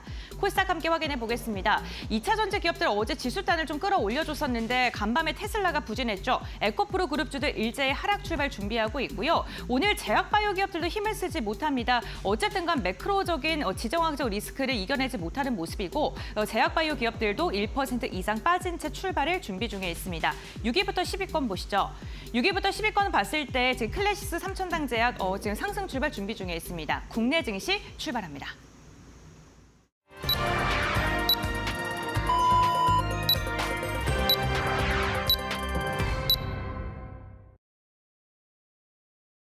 자, 2024년 10월 8일 화요일 국내 주식시장 출발을 했습니다. 내일 우리 시장은 또다시 휴일을 맞는 상황인데 자, 오늘은 어쨌든 휴일을 앞두고 삼성전자의 잠정 실적이 가장 중요한 포인트고 집중되고 온 눈과 귀가 쏠릴 수밖에 없었습니다.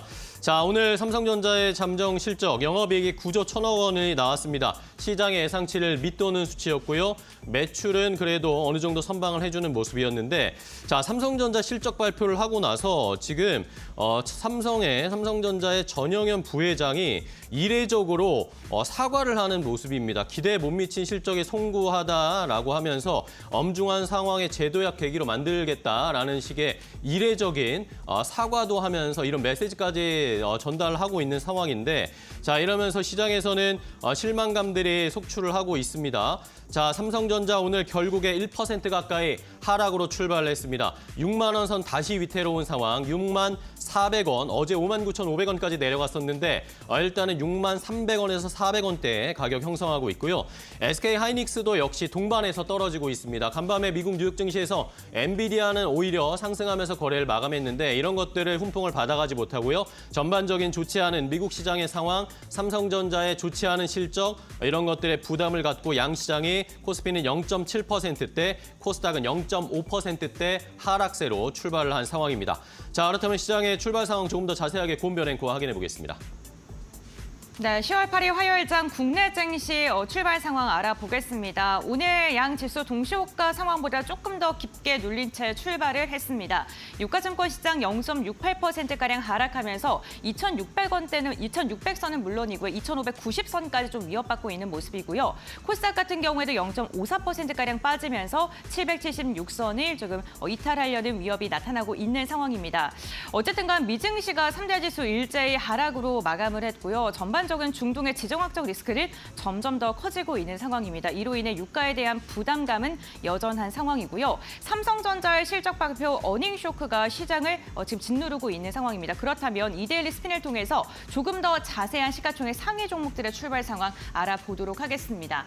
네, 먼저 유가증권 시장 함께 확인해 보겠습니다. 지금 차트만 보더라도 전반적인 모든 종목들이 좀 일제히 하락 출발하고 있다는 게 지금 여실히 느껴집니다. 특히나 삼성전자가 0.6%가량 빠진 채 출발했고요. SK하이닉스도 0.49%가량 하락으로 출발했습니다. 10위권 내 모든 종목들이 파란불을 그리면서 시작을 알렸는데요.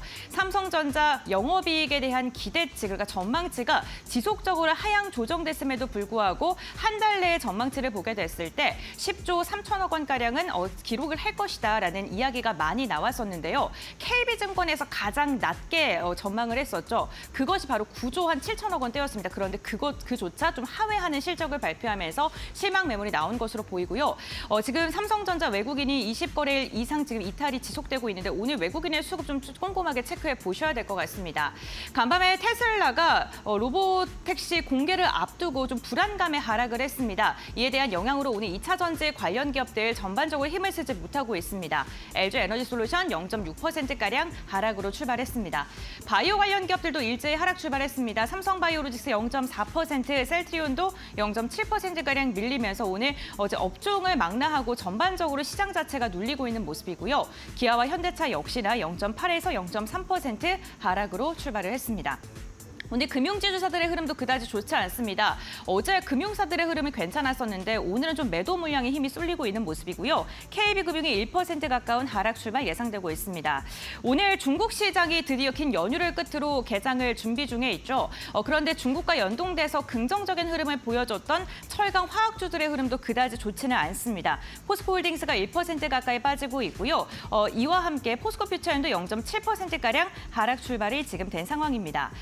네이버 같은 경우에는 오늘 반등을 시도하고 있는 모습이고요. LG화학 같은 경우에 지금 상승 전환 시도, 하나 에어로스페이스 역시나 지정학적 리스크가 불거지면서 방산주들 좀 주목받고 있는 모습 체크해 보셔야 될 것 같습니다. 그럼 계속해서 코스닥 시가총액 상위 종목들 함께 살펴보시죠. 네, 코스닥 시가총액 상위 종목들의 흐름 살펴보겠습니다. 코스닥 같은 경우에도 2차 전지 그리고 제약바이오 전반적으로 시장에서 좀 눌리고 있는 모습입니다. 우선 5위권대 내 종목들은 좀 하락으로 출발된 모습이 확인이 되고 있고요. 에코프로 같은 경우에 상승 전환 시도를 하고 있습니다만 힘이 조금은 부족한 상황입니다. 알테오젠과 HLB 1.5%가량의 하락으로 출발을 한 상황인데 다만 5위권 미만대의 제약바이오 기업들 일부 종목을 중심으로는 시세가 나옵니다. 삼천당제약이 1% 이상 상승으로 상승으로 출발했습니다. 어제는 한 걸음 쉬어가는 분위기였는데 위고비 출시에 대한 기대감 속에 오늘 비만 치료제 관련 기업들은 그래도 시장 대비 좀 견조한 움직임 나타나고 있고요. 미용 의료기기 관련 기업들, 미용과 관련된 뷰티 관련된 기업들 어제 이어서 오늘도 좋습니다. 클래시스, 휴젤 지금 일제히 상승으로 출발했습니다. 눈에 띄는 건 엔터주들의 흐름을 좀 눈여겨보셔야 될 것 같습니다. JYP엔터가 7%에 가까운 지금 강한 시세를 분출하고 있고 SM도 3%가량의 오름세가 나오면서 오늘 엔터주를 중심으로 매기세가 강하게 쏠리고 있다는 점 체크해 보시면 좋을 것 같습니다. 다음은 시장을 주도하고 있는 업종 함께 확인해 보시죠.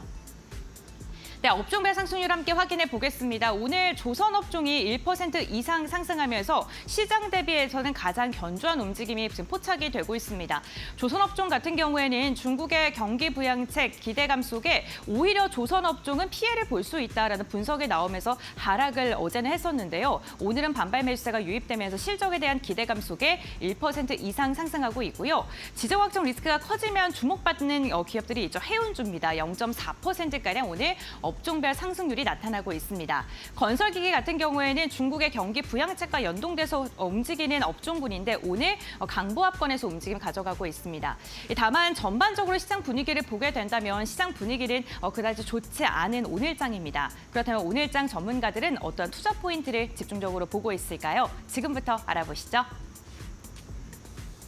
자, 시장에서 삼성전자에 주목이 되고 있는 상황이고 그나마 삼성전자가 지금 낙폭을 많이 줄여서 약보합권 수준까지 올라왔습니다. SK하이닉스도 마찬가지고요. 자, 수급 상황도 보겠습니다. 코스피에서 외국인 기관이 여전히 매도하고 있습니다. 어제 외국인이 잠시 매수로 전환하는가 싶었는데 오늘도 역시 현선물을 전부 매도하고 있고요. 개인 투자자들만이 코스피에서 매수를 하고 있습니다. 코스닥 시장에서는 규모가 크진 않습니다. 방향성이 뚜렷하게 나타나진 않는데 개인과 외국인은 매도하고 있고 기관 투자자들이 47억 원 정도 순매수를 하고 있는 상황입니다.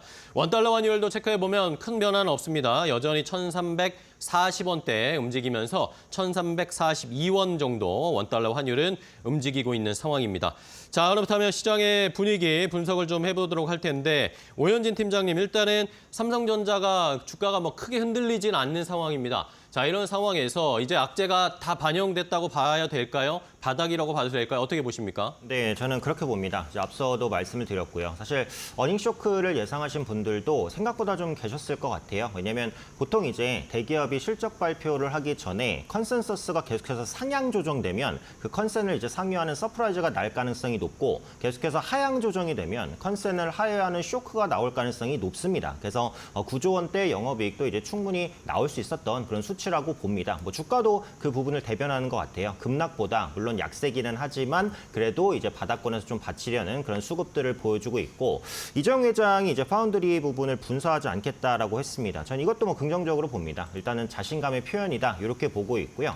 한국의 반도체는 예전부터 이렇게 창의적인 걸 잘 하지는 못했어요. 하지만 정해진 것을 정확하게 좋게 만들기는 잘했습니다. 이 파운드리 부분에 있어서는 현재 삼성전자가 강점을 갖고 있는 메모리 반도체의 기술을 활용할 수 있는 여력이 좀 있다라고 보고 있어요. 그래서 비메모리 반도체보다는 이제 파운드리에 집중하는 것이 좀 더 유리하다라고 보고 있고 앞서 말씀드린 대로 엔비디아의 HBM 퀄테스트 통과 어제 그 이슈 때문에 살짝 움직였다가 이제 100% 찍어내는 것은 아니다라고 하면서 다시 밀렸는데 이 부분도 결국은 될 것이기 때문에 너무 크게는 걱정 안 하셔도 되지 않을까 이렇게 생각됩니다. 일단 국내 증시 하락은 이제 미증시의 하락의 영향이라고 보시면 되겠죠. 네, 미증시는 국채금리 상승이라든지 중동 리스크 이런 부분 때문에 밀렸는데 미증시는 워낙에 좋았으니까 약간 가격 조정이 왔다. 그렇게 보셔도 좋을 것 같고요. 특징적으로 테슬라가 하락하고 엔비디아는 어쨌든 반등을 했습니다. 그래서 오늘 삼성전자 실적 발표도 했기 때문에 반도체주 조심스럽게 이제 저가 매수 천천히 들어오지 않을까 이렇게 판단하고요. 다만 내일 국내 증시가 또 휴장이기 때문에 오늘은 적극적인 매매보다는 종목 관리에 좀 더 치중하시는 게 좋을 것 같습니다. 업종별로 흐름 보면 이제 상승하는 업종이 거의 없죠. 네, 섹터별로 종이 목재, 의료 정밀, 운수 장비 이 정도만 살짝 버텨줍니다.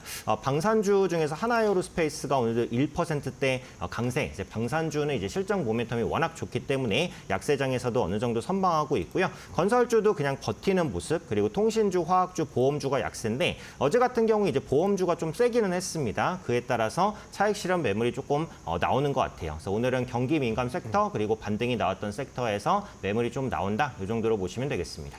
네, 알겠습니다. 말씀해 주신 것처럼 삼성전자 일단은 뭐 견조하게 마지막 바닥을 좀 다지고 있는 것으로 보입니다. 투자 의견 시청자분들 잘 참고해 주시고요. 자, 신일섭 위원과도 시장 살펴볼 텐데 어쨌든 뭐 계속 말씀해 주시고 강조해 주신 방산 그리고 제약바이오 안에서도 오늘은 또 강세를 보이는 쪽이 있고 엔터주들도 좀 오랜만에 상승세를 보이고 있고 시장 분위기 한번 체크해 볼까요? 네, 계속해서 빠방한 포트폴리오를 구성해야 된다. 재바뷰 뭐 계속 얘기 드렸고 이렇게 시장이 안 좋을 때는 횡으로 퍼질 가능성이 없고 업종별로 전이가 안 되니까 종으로만 계속해서 파야 된다고 말씀을 드렸습니다. 계속해서 거기만 집중하시면 될 것 같고 그리고 지금같이 장이 어저께 플러스인 경우에는 1, 2등주 안에서 왜냐하면 장이 플러스이면은 1, 2등주가 자기가 돋보이려고 나가니까 근데 오늘같이 장이 마이너스인 날은 3, 4등에게 기회가 옵니다. 그래서 1, 2, 3, 4번을 가려놓은 거예요. 애초부터. 지금 오늘 결국에는 미리 다음 타자에서 기다렸으면 또 홈런을 치는 것이죠. 지금 유한양행이 계속해서 제자리를 지켜주고 있죠. 제자리를 지켜주고 있으니까 HK 이노엔의 기회가 오는 것이고 그다음에 오스코텍하고 협업을 했기 때문에 협업한 거기서 유사함을 찾는 곳에서 인벤티지 랩을 얘기 드렸기 때문에 인벤티지 랩이 급등을 하고 있죠. 그리고 이제 거기서 또 제약바이오니까 바이오 쪽에서 알테오젠, 리가켄 바이오, ABL 바이오, 펩트론 이렇게 기술 수출 플랫폼 가진 4인방이 있었잖아요. 그래서 2번 타자가 지금 과열권에 접어들었고 ABL 바이오도 지금 이 과열권 60이 넘다 보니 오늘 펩트론이 상한가 가까이 가고 있습니다. 결국 이것도 1, 2, 3, 4번 타자를 가려놓고 기다렸으면 홈런을 치는 거였죠. 그리고 또 저기 제바뷰에서 뷰티도 마찬가지입니다. 침입습에서 1등주는 휴젤이고 비침입습에서 1등주는 클래시스죠. 클래시스가 6만 원을 돌파하고 쉬니까 오늘은 또 침습에 휴젤이 갑니다. 계속해서 이렇게 돌려가는 거예요. 계속.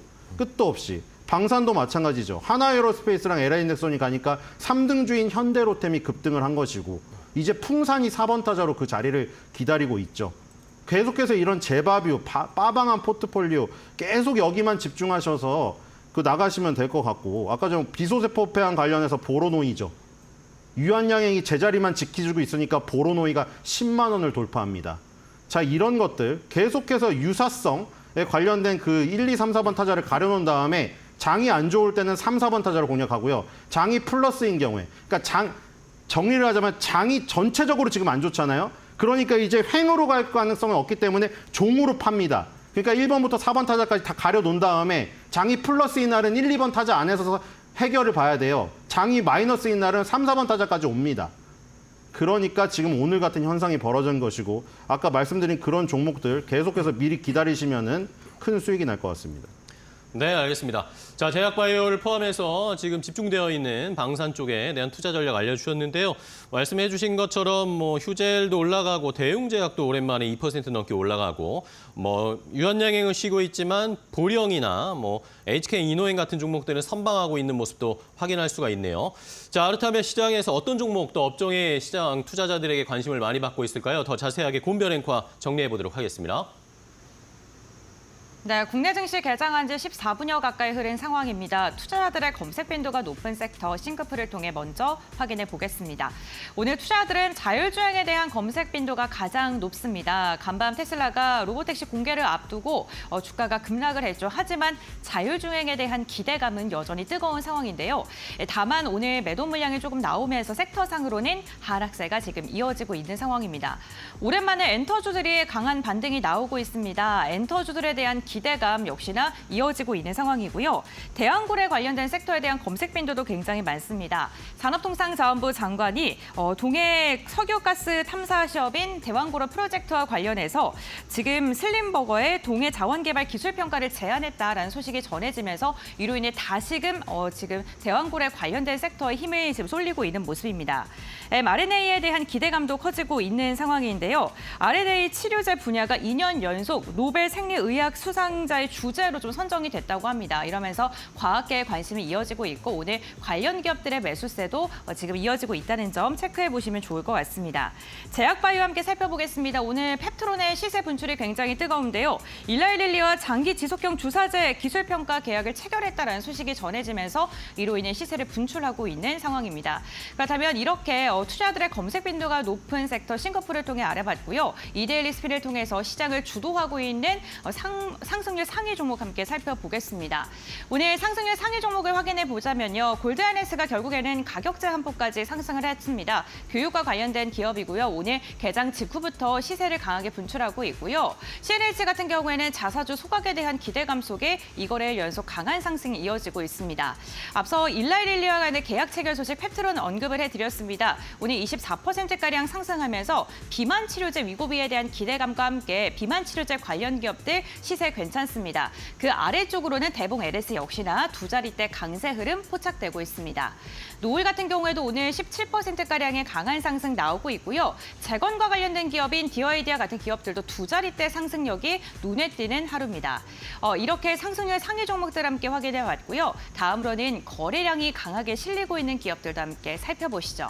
거래량 상위 종목들 알아보겠습니다.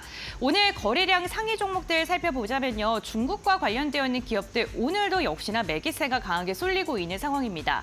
국내에 상장된 중국 기업이죠. 전일에는 가격 제한폭까지 올랐던 피델릭스가 오늘 매수세가 가장 많이 쏠리면서 두 자릿대 강세가 나타나고 있고요. 코버스 코리아도 5%가량의 오름세가 확인이 되고 있습니다.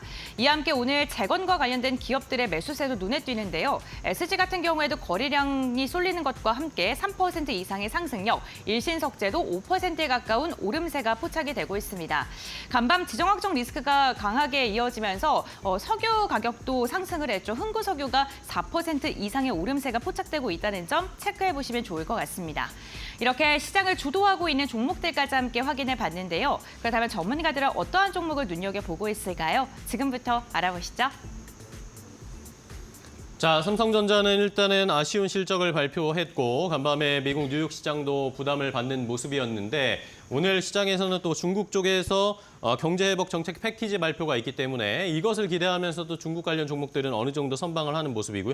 2차 전지 관련 종목들도 그나마 힘을 버텨주고 있습니다. LG 에너지 솔루션 0.2%대, LG 화학도 0.4%대 상승세, 코스닥에서도 에코프로 그룹주들이 일제히 그래도 불을 켜고 있습니다. 이러면서 코스닥 시장이 상승 전환하는 기염을 좀 토하고 있는 상황이고요. 자, 그렇다면은 오현진 팀장님과 종목들 더 자세하게 살펴보겠습니다. 오늘 어떤 종목 더 볼까요? 네, 오늘은 대형주부터 한번 보겠습니다. 현대차인데요. 최근에 이제 2차 전지주가 회복을 분명히 좀 시작을 하고 있죠. 그래서 이 전기차 관련된 종목군들의 투심도 좀 개선될 가능성이 열렸다. 이제 이렇게 판단하고 있고요. 인도 시장 상장 이슈가 있습니다. 작은 이슈는 아니라고 보여져요. 그래서 동사의 이제 퍼포먼스를 계속해서 키울 수 있는 이런 이슈들이라고 보고 있고 구글과 협력 기대라든지 또 수소 전기버스의 판매가 꾸준하게 또 확대될 것으로 보여지고 있죠. 주주 환원도 또 있고요. 그래서 모멘텀이 굉장히 풍부합니다. 근데 현대차도 마찬가지로 워낙 강세에 따른 피해가 좀 있었다라고 봐요. 근데 어제 기준으로 이제 환율이 좀 상승하는 모습이 보였으니까 이런 부분에 대한 리스크는 좀 완화가 될 것 같습니다. 현재 위치부터는 꾸준하게 우상향을 시도하는 모습들 나타날 거라고 판단하고 있기 때문에 신규적인 접근도 하기에 괜찮은 위치가 아닐까 이렇게 판단하고 있고요. 아모레퍼시픽 한번 보겠습니다. 오늘도 2.5% 정도 밀리기는 하는데 이제 말씀해 주신 대로 중국 쪽에서의 부양책 추가적으로 아마 나올 겁니다. 그래서 이번에 시행하고 있는 부양책은 꽤 강도가 크고 이게 효과가 별로 없다라고 한다면 후속적인 부양책도 나올 가능성은 높습니다. 그래서 일단 화장품주에는 긍정적일 수 있다라고 봐요. 최근에 단기 상승했다가 상승폭 다 토했기 때문에 최근에 이제 바닥 잡는 흐름만 나오면 재반등 나올 것이다라고 판단하고 있고요. 방한 중국 관광객도 어쨌든 회복세를 좀 보여주고 있습니다. 그리고 화장품주의 중국 의존도 예전보다는 많이 줄었다라고 보여지고 있어요. 장기적으로 긍정적이라고 볼 수 있을 것 같고 코스RX를 인수한 효과 당장은 아니더라도 연말에서 내년 정도에는 외형 성장 기대감으로 나올 수 있습니다. 그래서 이런 관점에서 봤을 때 당장은 아니더라도 저점 잡는 시기에 있어서는 관심 있게 볼 만한 종목이다 이렇게 판단하고요. 개별주 중에선 K옥션 한번 보겠습니다. 오전장 5% 정도까지 떴다가 지금 상승폭 조금 반납인데 그 자회사인 투게더아트를 통해서 STO 사업을 진행하고 있습니다. 토큰 증권 이슈 꾸준하게 좀 부각되고 있는 모습이고요. 연말에 미술품 시장 회복에 대한 기대감도 있습니다. 아무래도 STO 관련된 이슈가 있을 때마다 탄력적으로 움직일 수 있는 게 K옥션이나 서울옥션 같은 옥션 관련된 종목군들이니까 STO와 결부지어서 나오는 이슈들 꾸준히 체크하시면 좋을 것 같습니다. 네, 알겠습니다.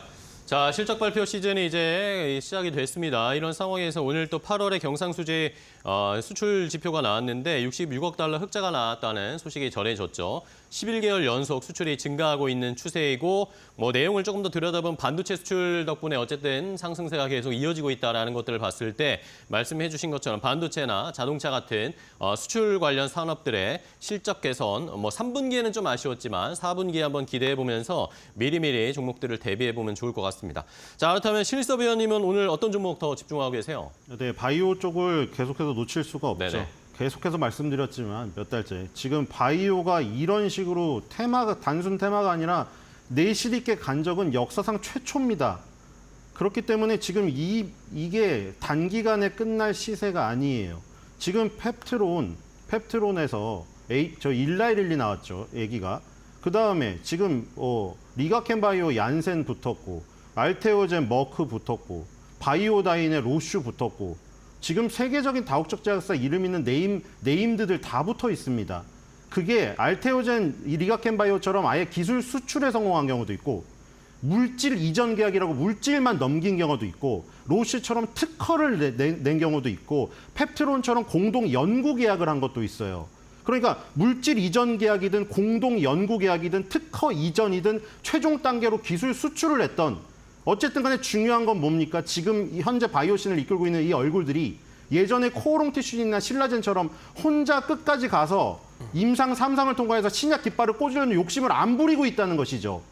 그게 아주 중요합니다. 수익 모델을 제대로 찾은 것이죠. 조연 역할이지만 같이 아카데미상 수상을 할 수 있는 영화에 출연하는 거죠. 이게 얼마나 효율적인지 지금 보시면 아실 것이고요. 펩트론 지금 상한가 진입 직전입니다. 그럼 이제 여기서 이제 따져봐야겠죠. 종으로 보자고 했는데 종 안에서는 활발히 확장이 일어납니다. 그러니까 지금 알테오젠, 리가켄바이오가 뭐 기술적으로 보셔도 좋아요. MAC든 RSI든 다 과열권이거든요. 신규 매수가 굉장히 불가한 상황입니다. 그럼 이제 후발주를 봐야 되니까 그래서 4번 타이즈에 펩트론이 터진 것이고 지금 안 터진 ABL 바이오도 터질 가능성이 있습니다. ADC 관련해서 ABL 바이오의 기술을 노리는 기업이 많거든요. 기술 혹은 물질까지 다 갖고 있으니까요. 그러니까 그런 ABL 바이오 같은 3번 타자를 노려보셔도 좋고 제바뷰 했는데 뷰티도 마찬가지예요. 클래시스가 강세를 띠니까 클래시스는 병원을 가야 되지 않습니까?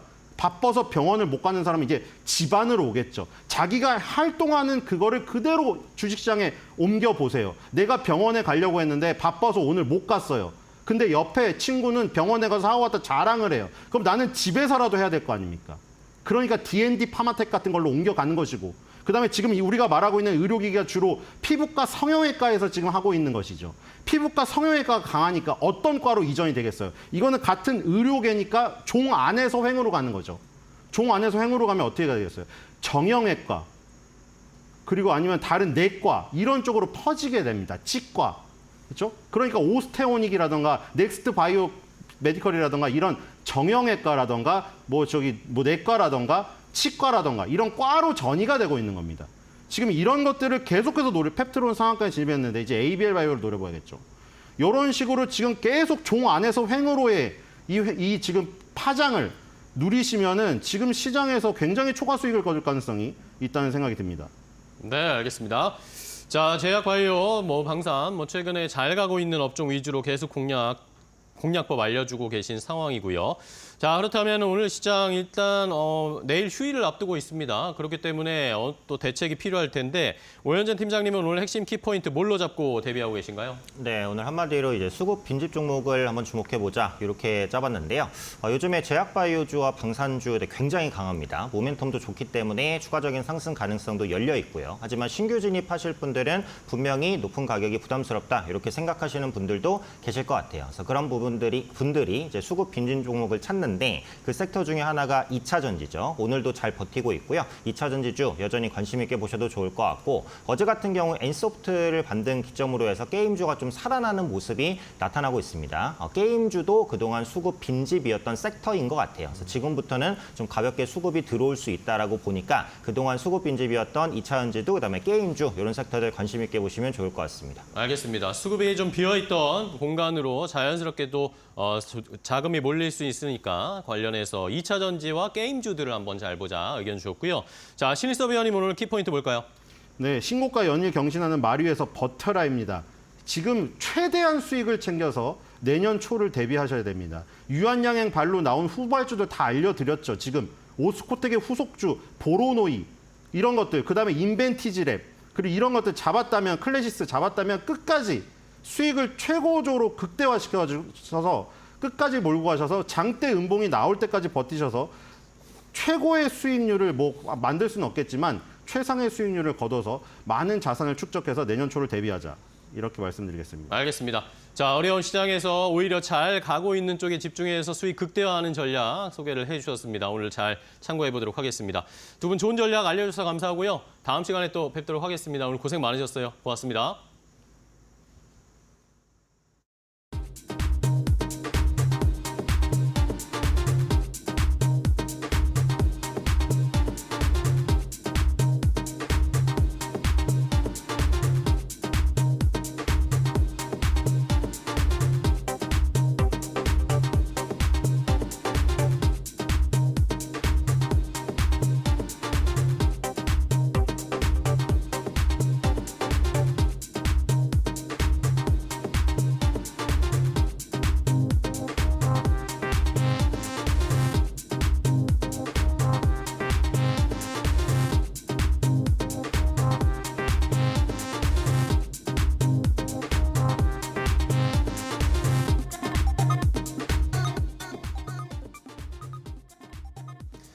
자, 이제 오늘 시장에서 잘 달릴 수 있을 만한 좋은 종목 골라보도록 하겠습니다. 오늘장 선발 종목 시간인데요.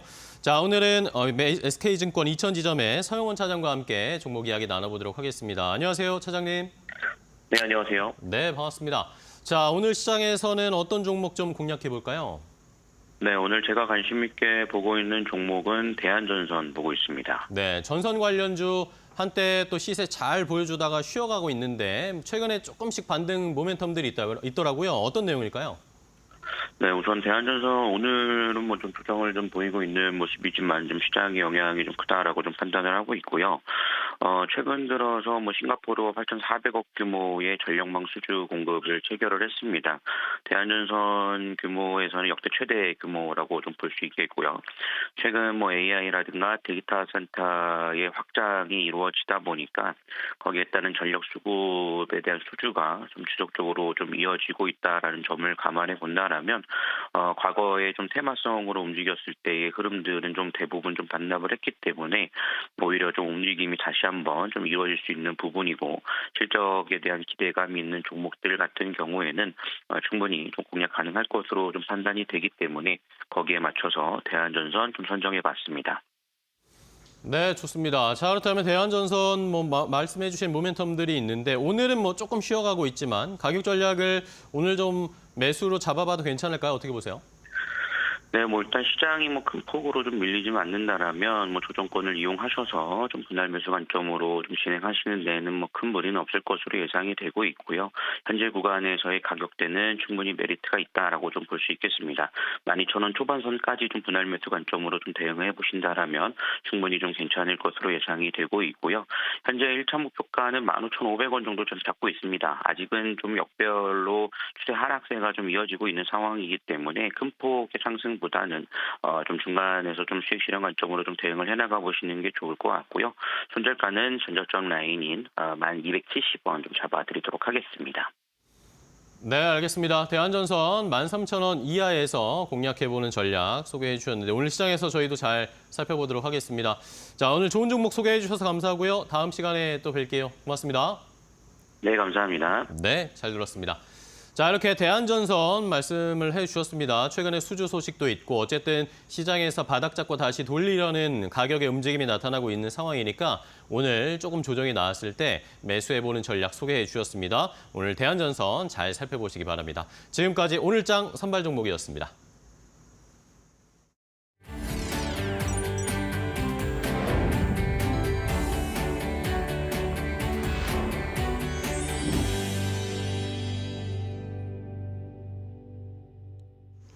네, 이코노미톡 시간으로 이어가 보겠습니다. 시장에서 꼭 체크해봐야 될 경제 이슈에 대해서 경제 전문가와 함께 심도 있는 이야기를 나눠보는 시간입니다. 오늘 이 시간 KB국민은행의 장재철 박사와 함께하겠습니다. 안녕하십니까? 안녕하세요. 네, 박사님 오랜만에 뵙습니다. 네. 박사님과 함께 오늘 또 여러 가지 이슈가 있는 만큼 어떠한 주제를 또 심도 있게 다룰지 고민이 많이 됐는데 오늘 이야기 나눌 주제 먼저 확인하고 돌아오시죠.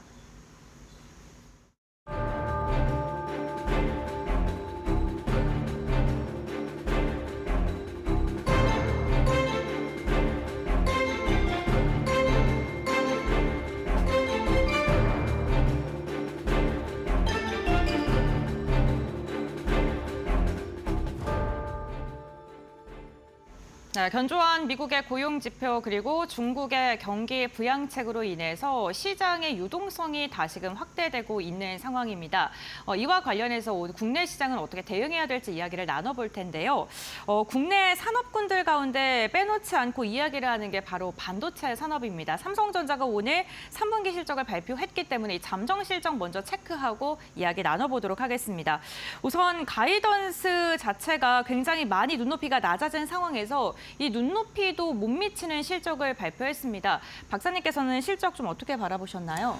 예, 시장 예상했던 것처럼 영업이익이나 매출 정도가 다 시장 예상치를 하회했죠. 네.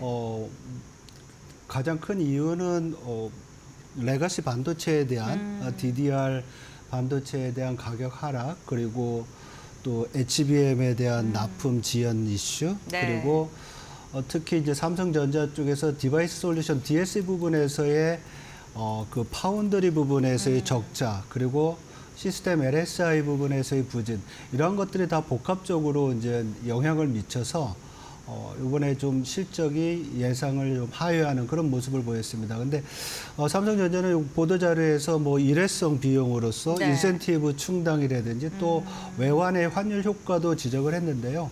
제일 큰 이슈는 아무래도 반도체 가격 하락, 레가시 반도체 가격의 하락과 HBM의 그 네. 납품 지연이 큰 이유가 아닌가 이렇게 생각을 하고 있습니다.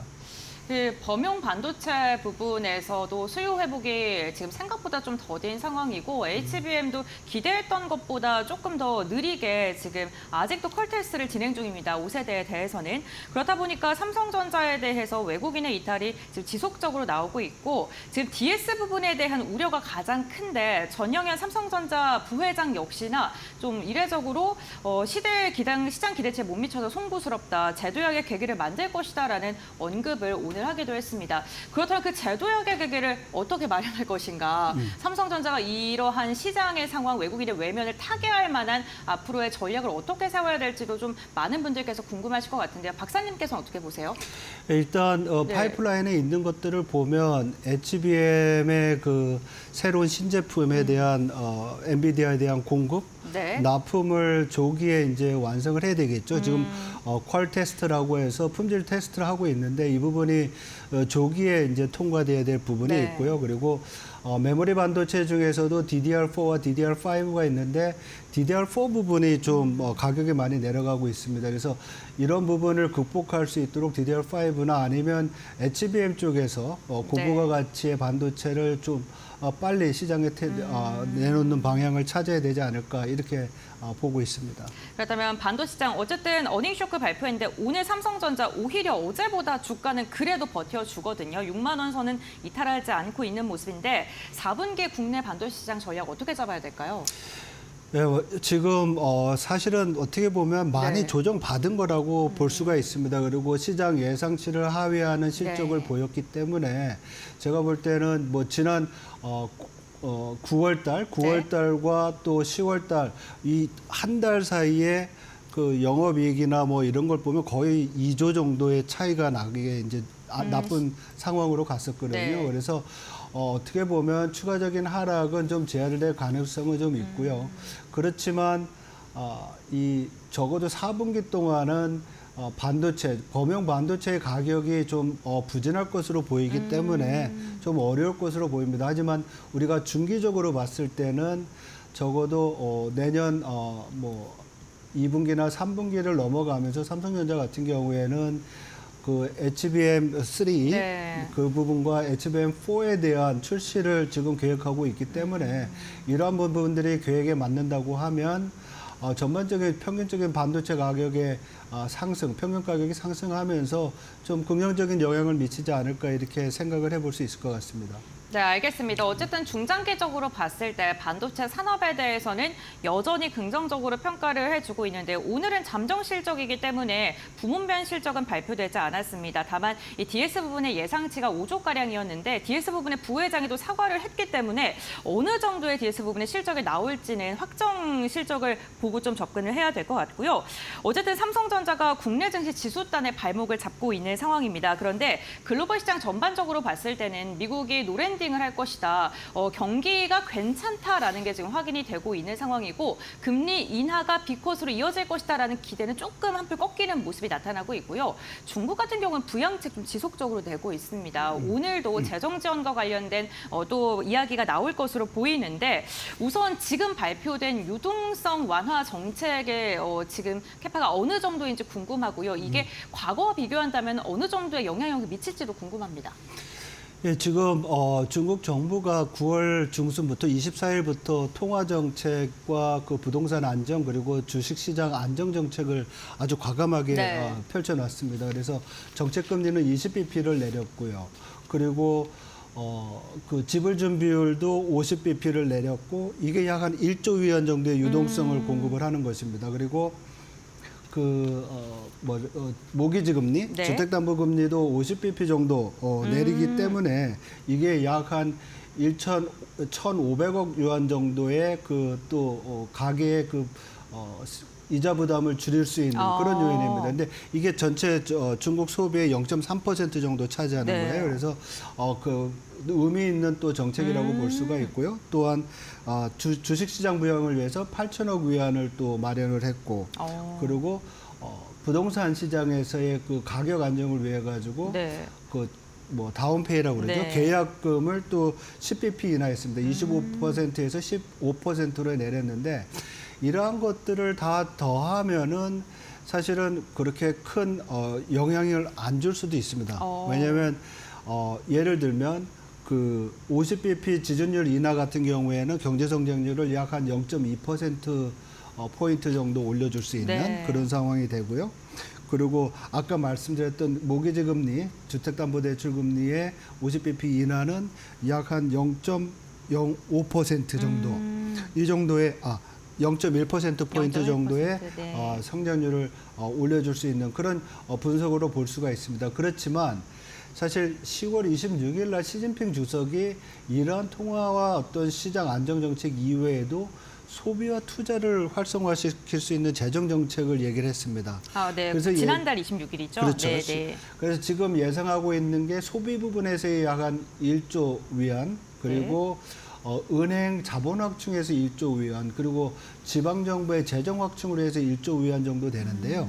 이게 다 합할 경우에는 경제 성장률을 약 한 0.4% 정도 올릴 거로 보입니다. 그래서 전체 통화 정책과 이러한 어떤 재정 정책이 다 같이 합동으로 경제에 영향을 미친다고 하면 그래도 맥시멈 0.8%포인트 정도 성장률을 올릴 수 있는 거죠. 그래서 이러한 정책이 있고 난 다음에 중국 이코노미스트들이 중국의 4분기 경제 성장률을 약 한 4.4%에서 4.8%로 상향 조정했습니다. 그리고 이러한 정책들은 올해보다는 시간을 가지고서 내년도 경제 성장에 영향을 미치지 않을까 이렇게 이제 전망하고 있습니다.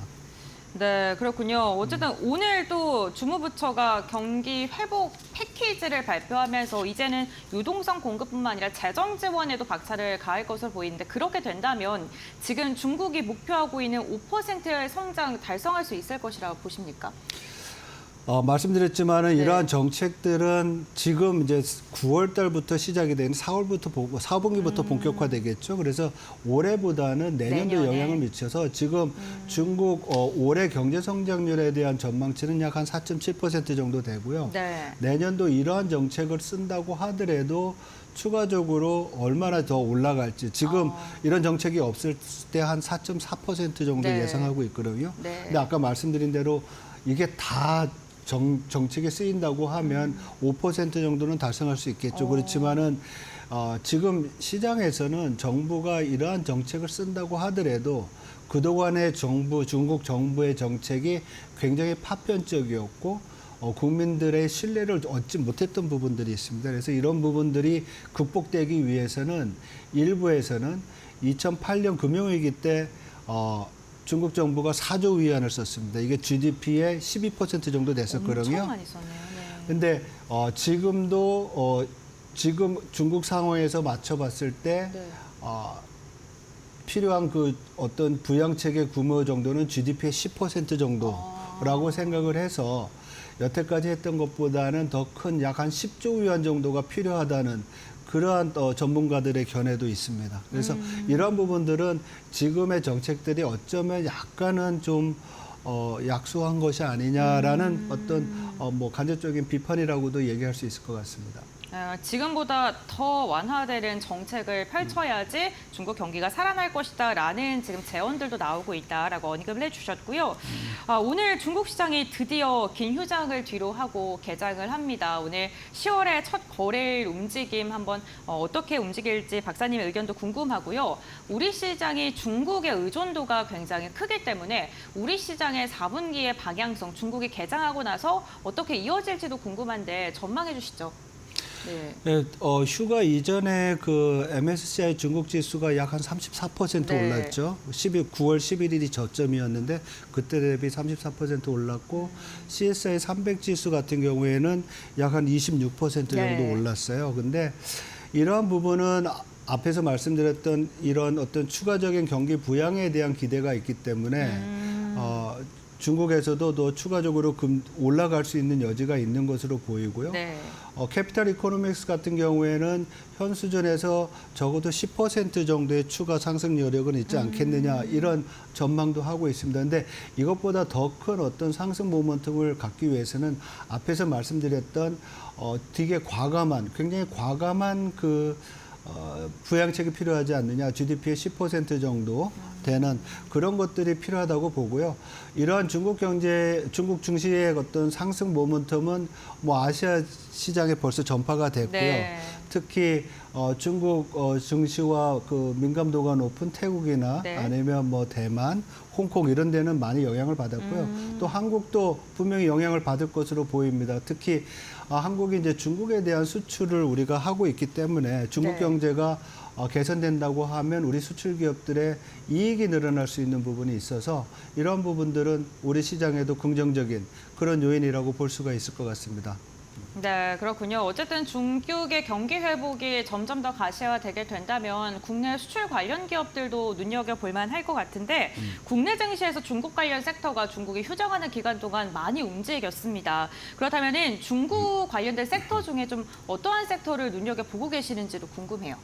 예, 아무래도 중국이 경기 부양을 하고 네. 자본시장에 대한 보강을 하고 있기 때문에 경기가 회복된다고 하면 중국의 소비재와 자본재가 늘어나겠죠. 그쵸. 그쪽이 좋을 거고 또 중국 시장이 좋다 그러면 금융 부분, 보험이나 금융기관들의 또 성과가 좋을 것으로 예상이 됩니다. 그렇다고 보면 한국 같은 경우에는 그 반사적으로 본다고 하면은 소비재, 좀 뭐 화장품이라든지 그리고 중간재 중에서의 석유화학 부분들 이런 부분들이 좀 혜택을 보지 않을까 이런 생각을 할 수 있고요. 근데 이런 부분들이 다시 한번 말씀드리지만은 아직까지 중국 국민들 자체 아니면 또 해외 투자자들한테 어떤 신뢰의 어떤 위기를 가져왔던 부분이 있기 때문에 지금보다 더 구체적이고 더 강한 추가적인 부양책이 있어야지만 효과가 있을 것으로 보이고요. 우리가 이제 장기적으로 좀 볼 필요도 네. 있을 것 같아요. 왜냐하면 중국이 그동안 세계의 공장이었고 상당히 많은 무역을 통해서 경제와 부를 쌓았던 경제적인 성장과 부를 쌓았던 경험이 있었잖아요. 네. 이때는 중국 주식이 굉장히 각광을 받았었죠. 그렇지만 우리 한국처럼 중국도 고령화가 진행이 되고 있고요. 그리고 부동산 부분에 대해서의 구조적 문제점들이 있고, 그리고 대중국 서방에서의 기술과 교육에 대한 압박들도 앞으로 계속 지속될 거로 보여요. 그래서 네. 과거와 같은 그런 성장성을 기대하기는 좀 어렵지 않나, 이렇게도 분석을 하는 경향이 있습니다. 네. 그래서 이러한 중장기적인 부분에 있어서의 우리가 좀 눈높이를 낮춰야 될 부분도 있고요. 또한 이번 11월 달에 미 대선 네. 이 후유증, 뭐 후유증이라고 하면 그렇지만은 후보자가 누가 되든지 간에 대중국 정책들이 나올 수 있잖아요. 네, 그렇죠. 거기에 따른 변동성도 우리가 좀 감안해야 되는 그런 시점이라고 말씀드릴 수 있을 것 같습니다.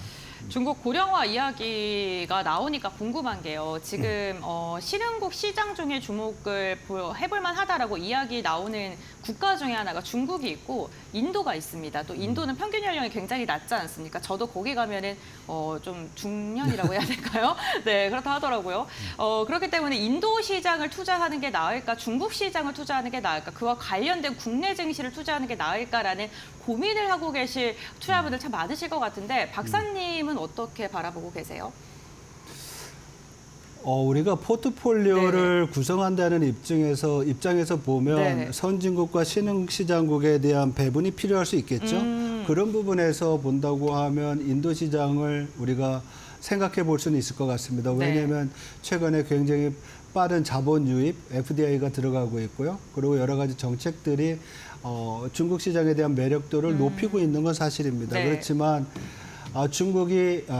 인도가 중국처럼 고성장을 할 수 있을까? 성장의 모멘텀을 높일 수 있는 부분이 있을까에 대해서는 저는 개인적으로 약간 좀 걱정을 의문이 있어요. 네. 의문이 있고요. 네.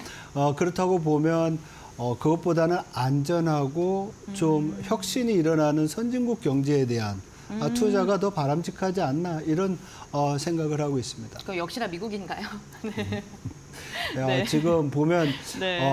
미국 경제가 얼마나 강건한지에 대해서 네. 우리가 계속 이제 얘기를 하는데, 맞습니다. 네. 9월달 그 일자리수 증가가 25만 4천 개 늘어났지 네. 않았습니까? 맞습니다. 예상을 상회하는 것이고, 그리고 얼마 전에 있었던 그 국민개정 수정치를 보면 네. 2018년부터 23년까지 미국의 경제 성장률을 평균적으로 0.3%포인트 상향 조정했어요. 그리고 올해 1분기의 경제 성장률도 1.4에서 1.6%로 상향 조정을 네. 했고요. 이 얘기는 뭐냐면 우리가 알고 있었던 미국 경제의 성장 모멘텀은 어떻게 보면 좀 약간 과소평가됐다라는 생각을 할 수 있다라는 거죠. 그만큼 미국의 경기는 강하고, 또한 국내 총 소득이라는 게 있는데 이게 네. 이번에 많이 상향 조정됐습니다. 그리고 그거를 이끌어갔던 것이 개인 소득의 증가가 상당히 컸었어요. 그 일하는 시간은 줄어들었는데 급여 소득 늘었다 하더라고요. 그렇죠. 네. 네, 그래서 이 부분이 사실은 소득이 늘어나니까 저축이 늘어나고, 저축이 늘어나니까 소비 여력이 늘어나고, 그래서 소비가 강건하게 유지가 되는 하나의 원인이 됐던 부분이 있었어요. 그래서 이러한 부분들이 미국 경제가 굉장히 강건하고, 적어도 현 시점에서는 일부에서는 이제 노랜딩까지 얘기하잖아요. 네, 맞습니다. 네. 소프트 랜딩도 연착륙도 아니고 지금의 경기 회복세를 계속 유지할 것이다. 네. 이런 평가도 하고 있는데, 이러한 것들이 미국 경제의 아주 펀더멘털이 강한 점을 시사하는 것이라고 볼 수 있습니다.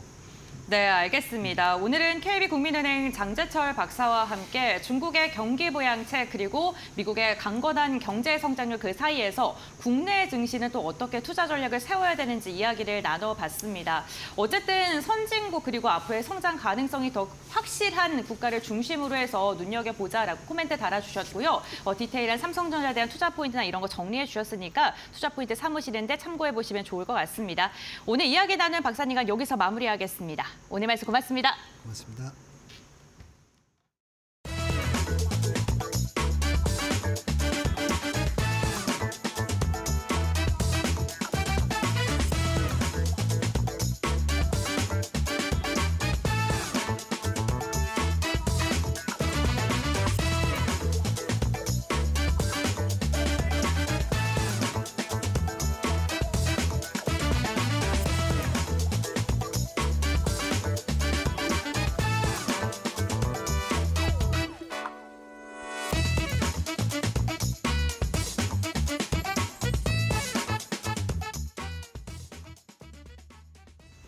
자, 실망스러운 실적이었지만 삼성전자 확인했습니다. 이주 오늘 시장에서 잠시 후에 중국 시장 어떻게 개장하는지, 중국에서 또 경기 부양책 관련된 정책 어떤 것들이 나오는지 계속 확인해 보시면서 오늘 마켓나우 2부, 3부 함께 하시면서 시장 대응해 보시기 바랍니다. 네, 저희는 내일 휴장으로 하루 쉬고요. 목요일장 여러분들과 함께 하기 위해서 보다 더 정확하고 발빠른 소식으로 찾아뵙겠습니다. 네, 끝까지 시청해 주신 여러분 고맙습니다.